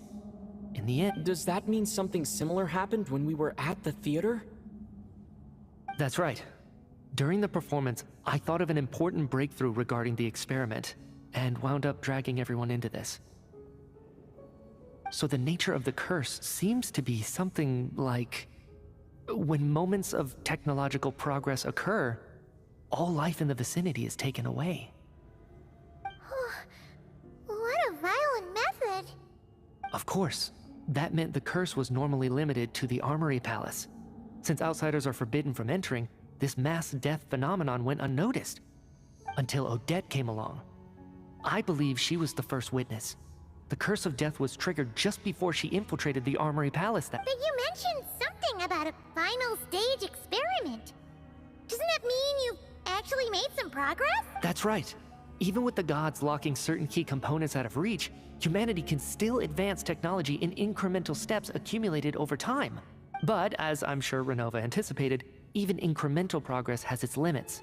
A point where the truth you're seeking must be put to the test in an experiment. You mean the experiment you were just about to do? Yes, we were at a critical juncture, a moment where the quantitative was about to translate into fundamental qualitative change. With this single experiment, we could have brought everything we've worked for to fruition. But now, after already being forced to fumble around in the dark all this time, it feels like we've truly hit an impenetrable wall. As long as Renova's curse of death persists, we won't be able to advance the experiment or obtain any results. And with Project Snezhnaya having been in effect all this time, at our nation's current strength, repeated trial and error is simply unsustainable. Only by eliminating Renova first will it be possible to continue advancing our plans. But she's the ruler of death! She can just kill whoever she wants, right? That's gotta be the scariest power ever! Is it even possible to beat her? We'll see. But one thing's for sure. She definitely can't just do whatever she wants. The best proof of that is me, standing here, very much alive. You're saying... Wouldn't it be easier to just kill all of us researchers for good? Why resurrect us over and over again? Why let us advance our technology to this point? So, you're saying even the ruler of death has limitations we don't know about? Exactly. And I think that's where the key to our breakthrough lies. Regardless, the ruler of death has always been an obstacle we must overcome. Indeed, we must face life, death, time, and space. After all, our goal is the heavenly principles. The Fatui want to challenge the heavenly principles? For a long time, I've had a vague suspicion the Fatui and the Tsaritsa were targeting the heavenly principles. But hearing the Jester admit it is still a shock. No wonder the Tsaritsa's goal has always been kept a secret from the people. What kind of road will that lead Snezhnaya down? In that case... Lord Jester, I would like to request some leave. I'd like some time to organize my thoughts and go over the data. Granted. Get some rest, put the experiment out of your mind, and take care that the curse of death doesn't affect any civilians.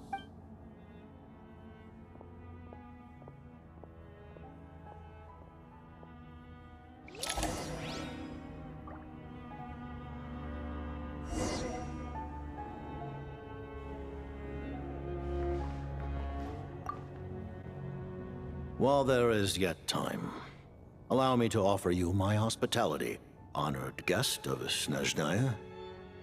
Is there anything you wish to know? I remember hearing the term Mistleton from Columbina. Yeah! Paimon wanted to ask about that when the name came up just now. What is it? Paimon's heard of Project Snezhnaya, but not... As you know, Project Snezhnaya is a series of measures enacted to consolidate our nation's resources, the greater purpose of which is to serve Project Mistleton. Many of the things you have encountered thus far are essentially for the advancement of that project. This includes the Kuvaki Experimental Design Bureau in Notrai. Researching Kuvaki was merely a facade. Its core objective was to use local resources. And that's a weapon built for the final battle against the Heavenly Principles, isn't it? Huh? How did you know that? I was given some intel, and I made some deductions. Wait. You must mean that thing over there. Oh, Paimon's gotta take a closer look at this thing. Especially after you guys sent so many people to Notrai to work on it. Kuvaki alone will not break through Celestia's defenses, let alone challenge the Heavenly Principles. The Heavenly Principles are no doubt accustomed to combating the power of the Light Realm, and elemental energy is simply the power of the human realm, converted to that form by the Heavenly Principles themselves. Any attempt to use this power against its creator. For now, therefore, we have set our sights on the form of energy associated with the Third Descender and the Stellar Linchpins.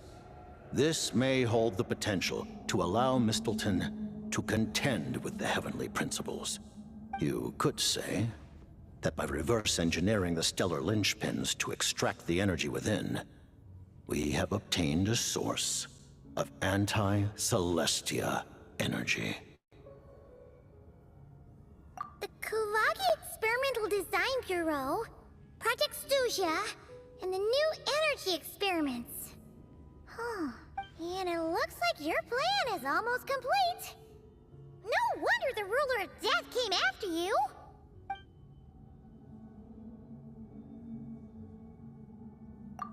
Her Majesty the Tsaritsa has embarked upon an expedition to vanquish a monster. Were it not for this, I imagine she would have been delighted to grant you an audience. Seems like the powers that be in Snezhnaya don't intend to hold my past conflicts with the Fatui against me. The Harbingers have been granted significant autonomy in retrieving the Gnosis. But by the same token, they do not completely represent Snezhnaya's official. You read my mind. Speaking of the Gnosis, Paimon's been dying to ask this question since forever. What exactly does the Tsaritsa want to collect them? Is it something to do with the fight against the The Gnosis will undoubtedly serve as a key bargaining chip when she confronts the Heavenly Principles. Beyond that, you had best ask the Tsaritsa herself. I am not sure if this information is mine to disclose. What do you mean? Not sure. Don't you make the rules? Taking on the Heavenly Principles is something most people wouldn't even entertain in their wildest fantasies. Why is the Tsaritsa so fixated on this? Into that today, civilization is nothing but an illusion. Something whose very existence can be negated at any. Our civilization may very well be destroyed in the struggle, but as things stand, the Heavenly Principles could choose to negate our existence on a passing whim. Only by changing the state of affairs, only by overthrowing the Heavenly Principles, can our civilization truly be said to have taken root. Otherwise, the fate of the people of Conria and Hyperborea is a cycle doomed to repeat itself. Accepting potential destruction in return for getting to control your own fate. Furthermore, perhaps this is still somewhat difficult for you to understand. Are you aware that all... Huh? All of them? Paimon knows about the Curse of Death you mentioned, and the Curse of Immortality that you and Dainsleif have. Then the birth of the Hilichurls, the rules of Natlan's Ode of Resurrection. Those are curses too? Farina's long life seems to stem from a curse placed on her by Focalor as well. Yes. Even a god's love for humanity is a curse the Heavenly Principles inflicted upon the gods. What? The Tsaritsa has always had ample reason to hate the Heavenly Principles. If she can seize their authority, She will reconstruct the entire world, and when that time comes, humanity will be completely liberated from curses and lies. Look forward to it. It will be a world beyond your imagination. Though the ordinary people of Snezhnaya may not understand these details, in this frigid land locked in a ceaseless struggle against the environment, in this we all believe that standing in solidarity with the Tsaritsa in our shared struggle will surely usher in a new and better.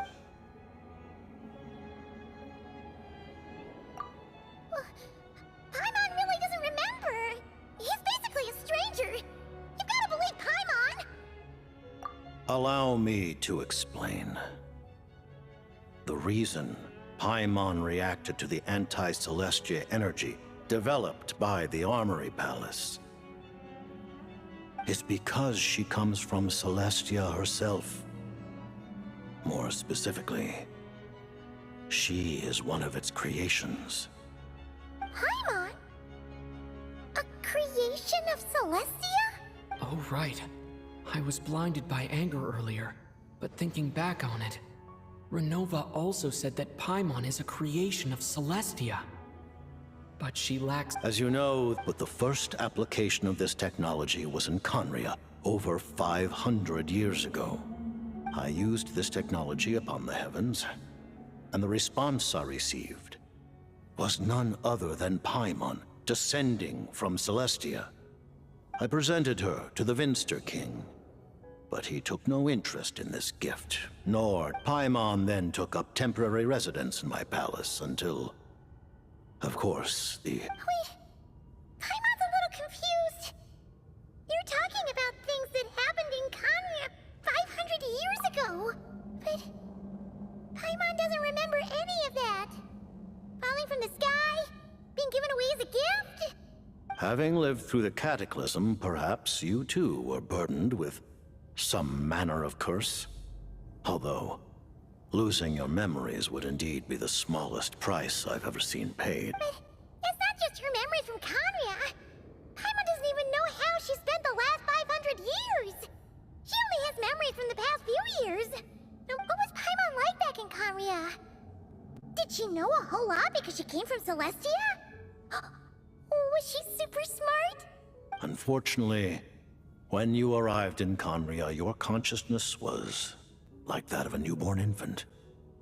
None during the time you lived in Conria, your personality was no different from how it is now. Aw, man! Paimon's plan to get her memories back and become super smart is ruined before it could even start. You know, even though Paimon lost her memories, she still feels weirdly close to you for some reason. That must mean you took pretty good care of Paimon back then, huh? On the contrary, I completely ignored your existence. I was entirely focused on my struggle against Troptatir the Wise, but now, as I see it, it is as if you are the only sane thing that survived that era of insanity. And the... Noted. Man, Paimon's gotta stop projecting friendship on everyone she meets. But, Traveler? Even though you know Paimon's some creation of Celestia now, you still... Oh, phew! That's a relief. Paimon's just learning about this, too. Thank you for telling me so much. I'm a bit surprised, honestly.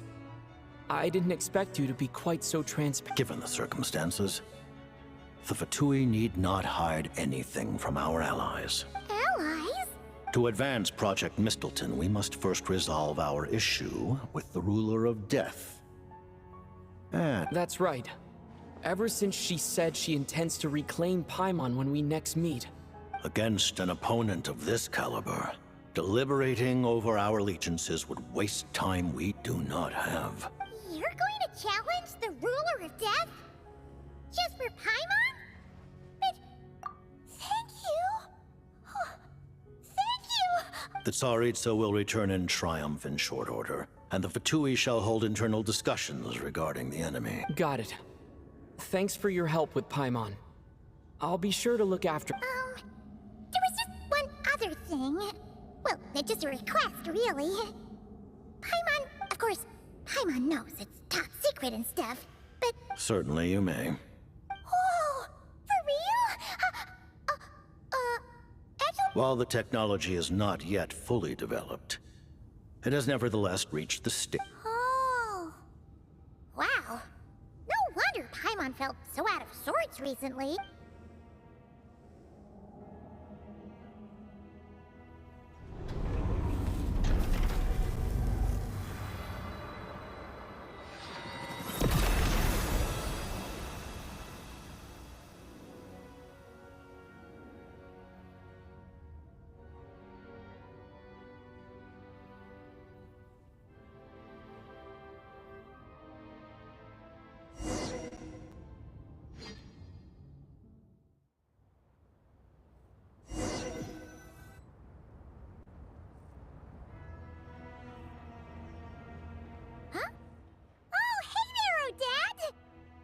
Paimon? You're okay. Long story short, yep, Paimon's all... That's right. When I woke up, I wanted to go in after you, but the guards had woken up as well. So I returned the way I came and... It was thanks to you that my soul found its way back to my... Huh. That actually worked? Nice. Really, you should be thanking this thing and anyway. And now that things here are all taken care of,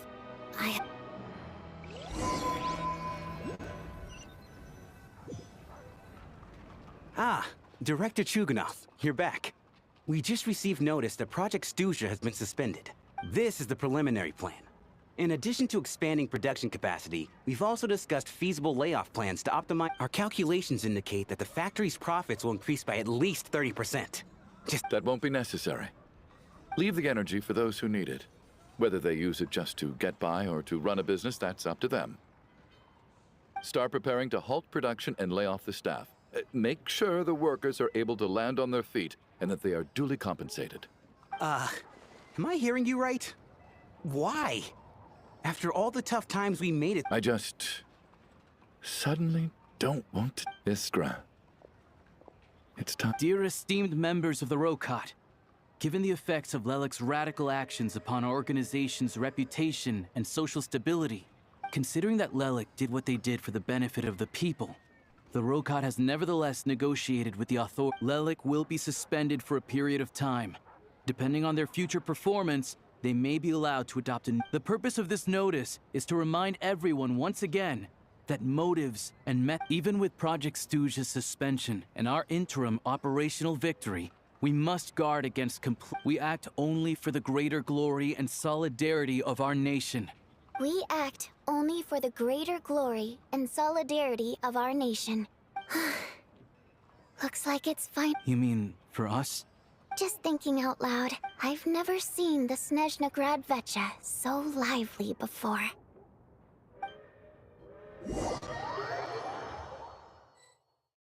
I never once thought I'd come here. But I understand everything now, Rosaline.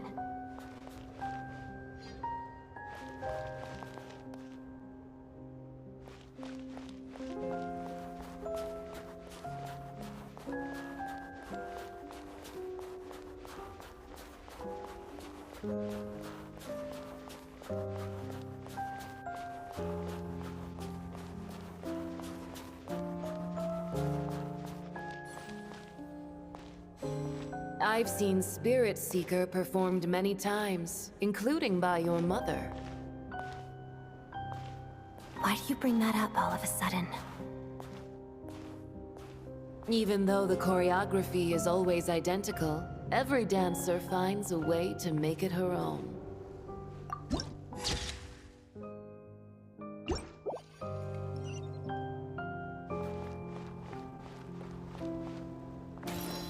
So you actually want to talk to me about ballet? I just think it would be a pity if the dance was lost to history. She didn't teach it to you, did she? That was an unusually subtle taunt for you.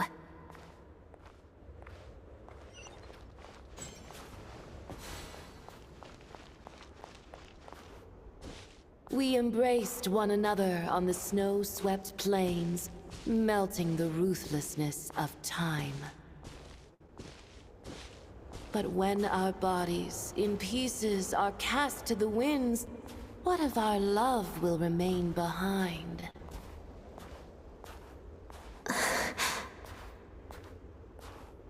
Don't tell me you can't sing. Shush.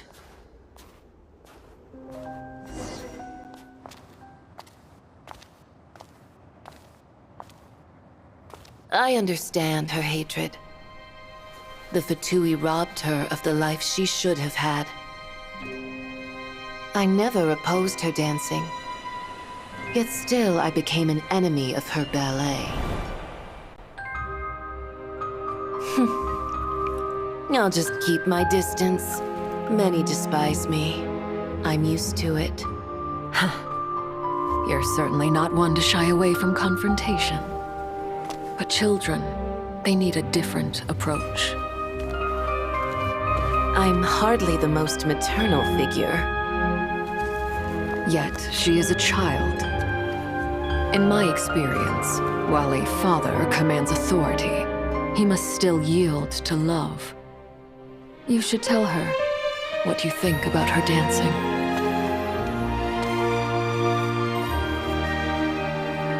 Odette will soon take the stage at the Koralyevsky Theater. This could be your chance. Geonosis secured. It went smoothly. I'll be there. Have them send me an invitation.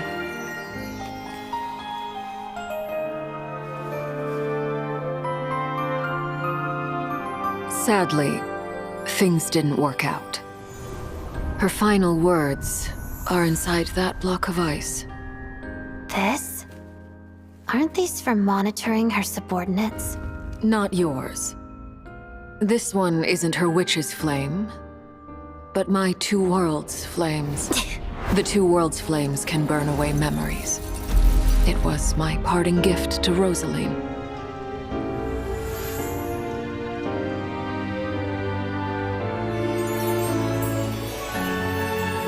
If all goes to plan, she and I will both live to see the Tsaritsa succeed. I believe she'll find peace. But if anything happens to me, she needn't follow in my footsteps. The cryo-energy will fade away in time. Then the two worlds' flames will burn away all memories of the Fatui. She'll be free to dance. She deserves this. I will handle the aftermath. The choice is yours, child.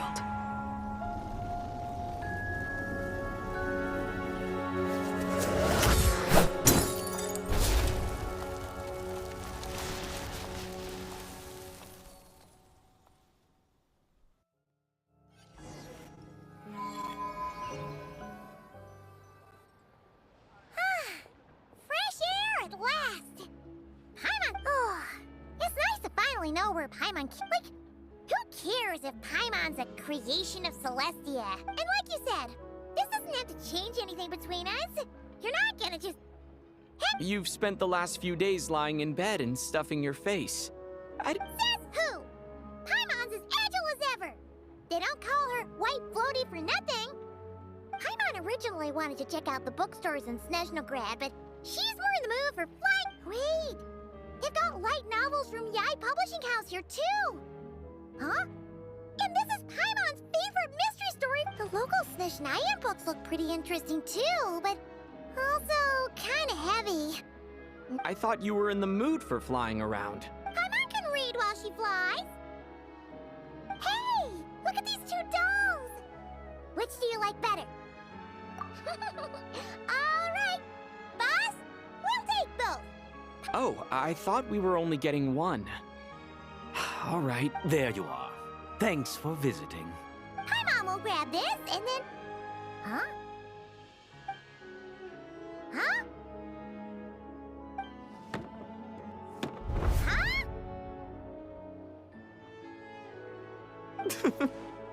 How many layers does this thing have? And... bunch of people are gathered over by the plaza! Hey, look! I know that voice. Of course. If it isn't Paimon... Yeah! The Jester knew I was wrong and fixed Paimon right up! Oh, yeah. About that. That was... kind of embarrassing. Oh, right. Let me introduce you. This is my little sister, Tonya. Hello, Tonya! Hello, hello! Firstly, I'm really sorry about my... Hey now, why'd you have to start with that? So she's the real Tonya. She said you two didn't manage to meet up at the theater. She waited ages for me, and when I didn't show, she got a little worried and went outside. I know, right? He didn't bother to say a word to me. I searched up and down the city for him, and he only told me— I've been rushed off my feet lately, so I didn't get the chance to go home. I just figured the Traveler— Well, the snow was bad, and you're never late. So I was really worried about you. How was that— I'm sorry, Tonya. I really am. Although the mix-up led to a series of misunderstandings, it's probably for the best that the real Tonya didn't get— Besides, it's obvious that Tartaglia isn't usually one to break a promise. He only gave his ticket to me because— No, it's fine. It just meant I didn't get to see the show in the end. By the way— I would the best is yet— Huh? What kind of review is the— Hey, look!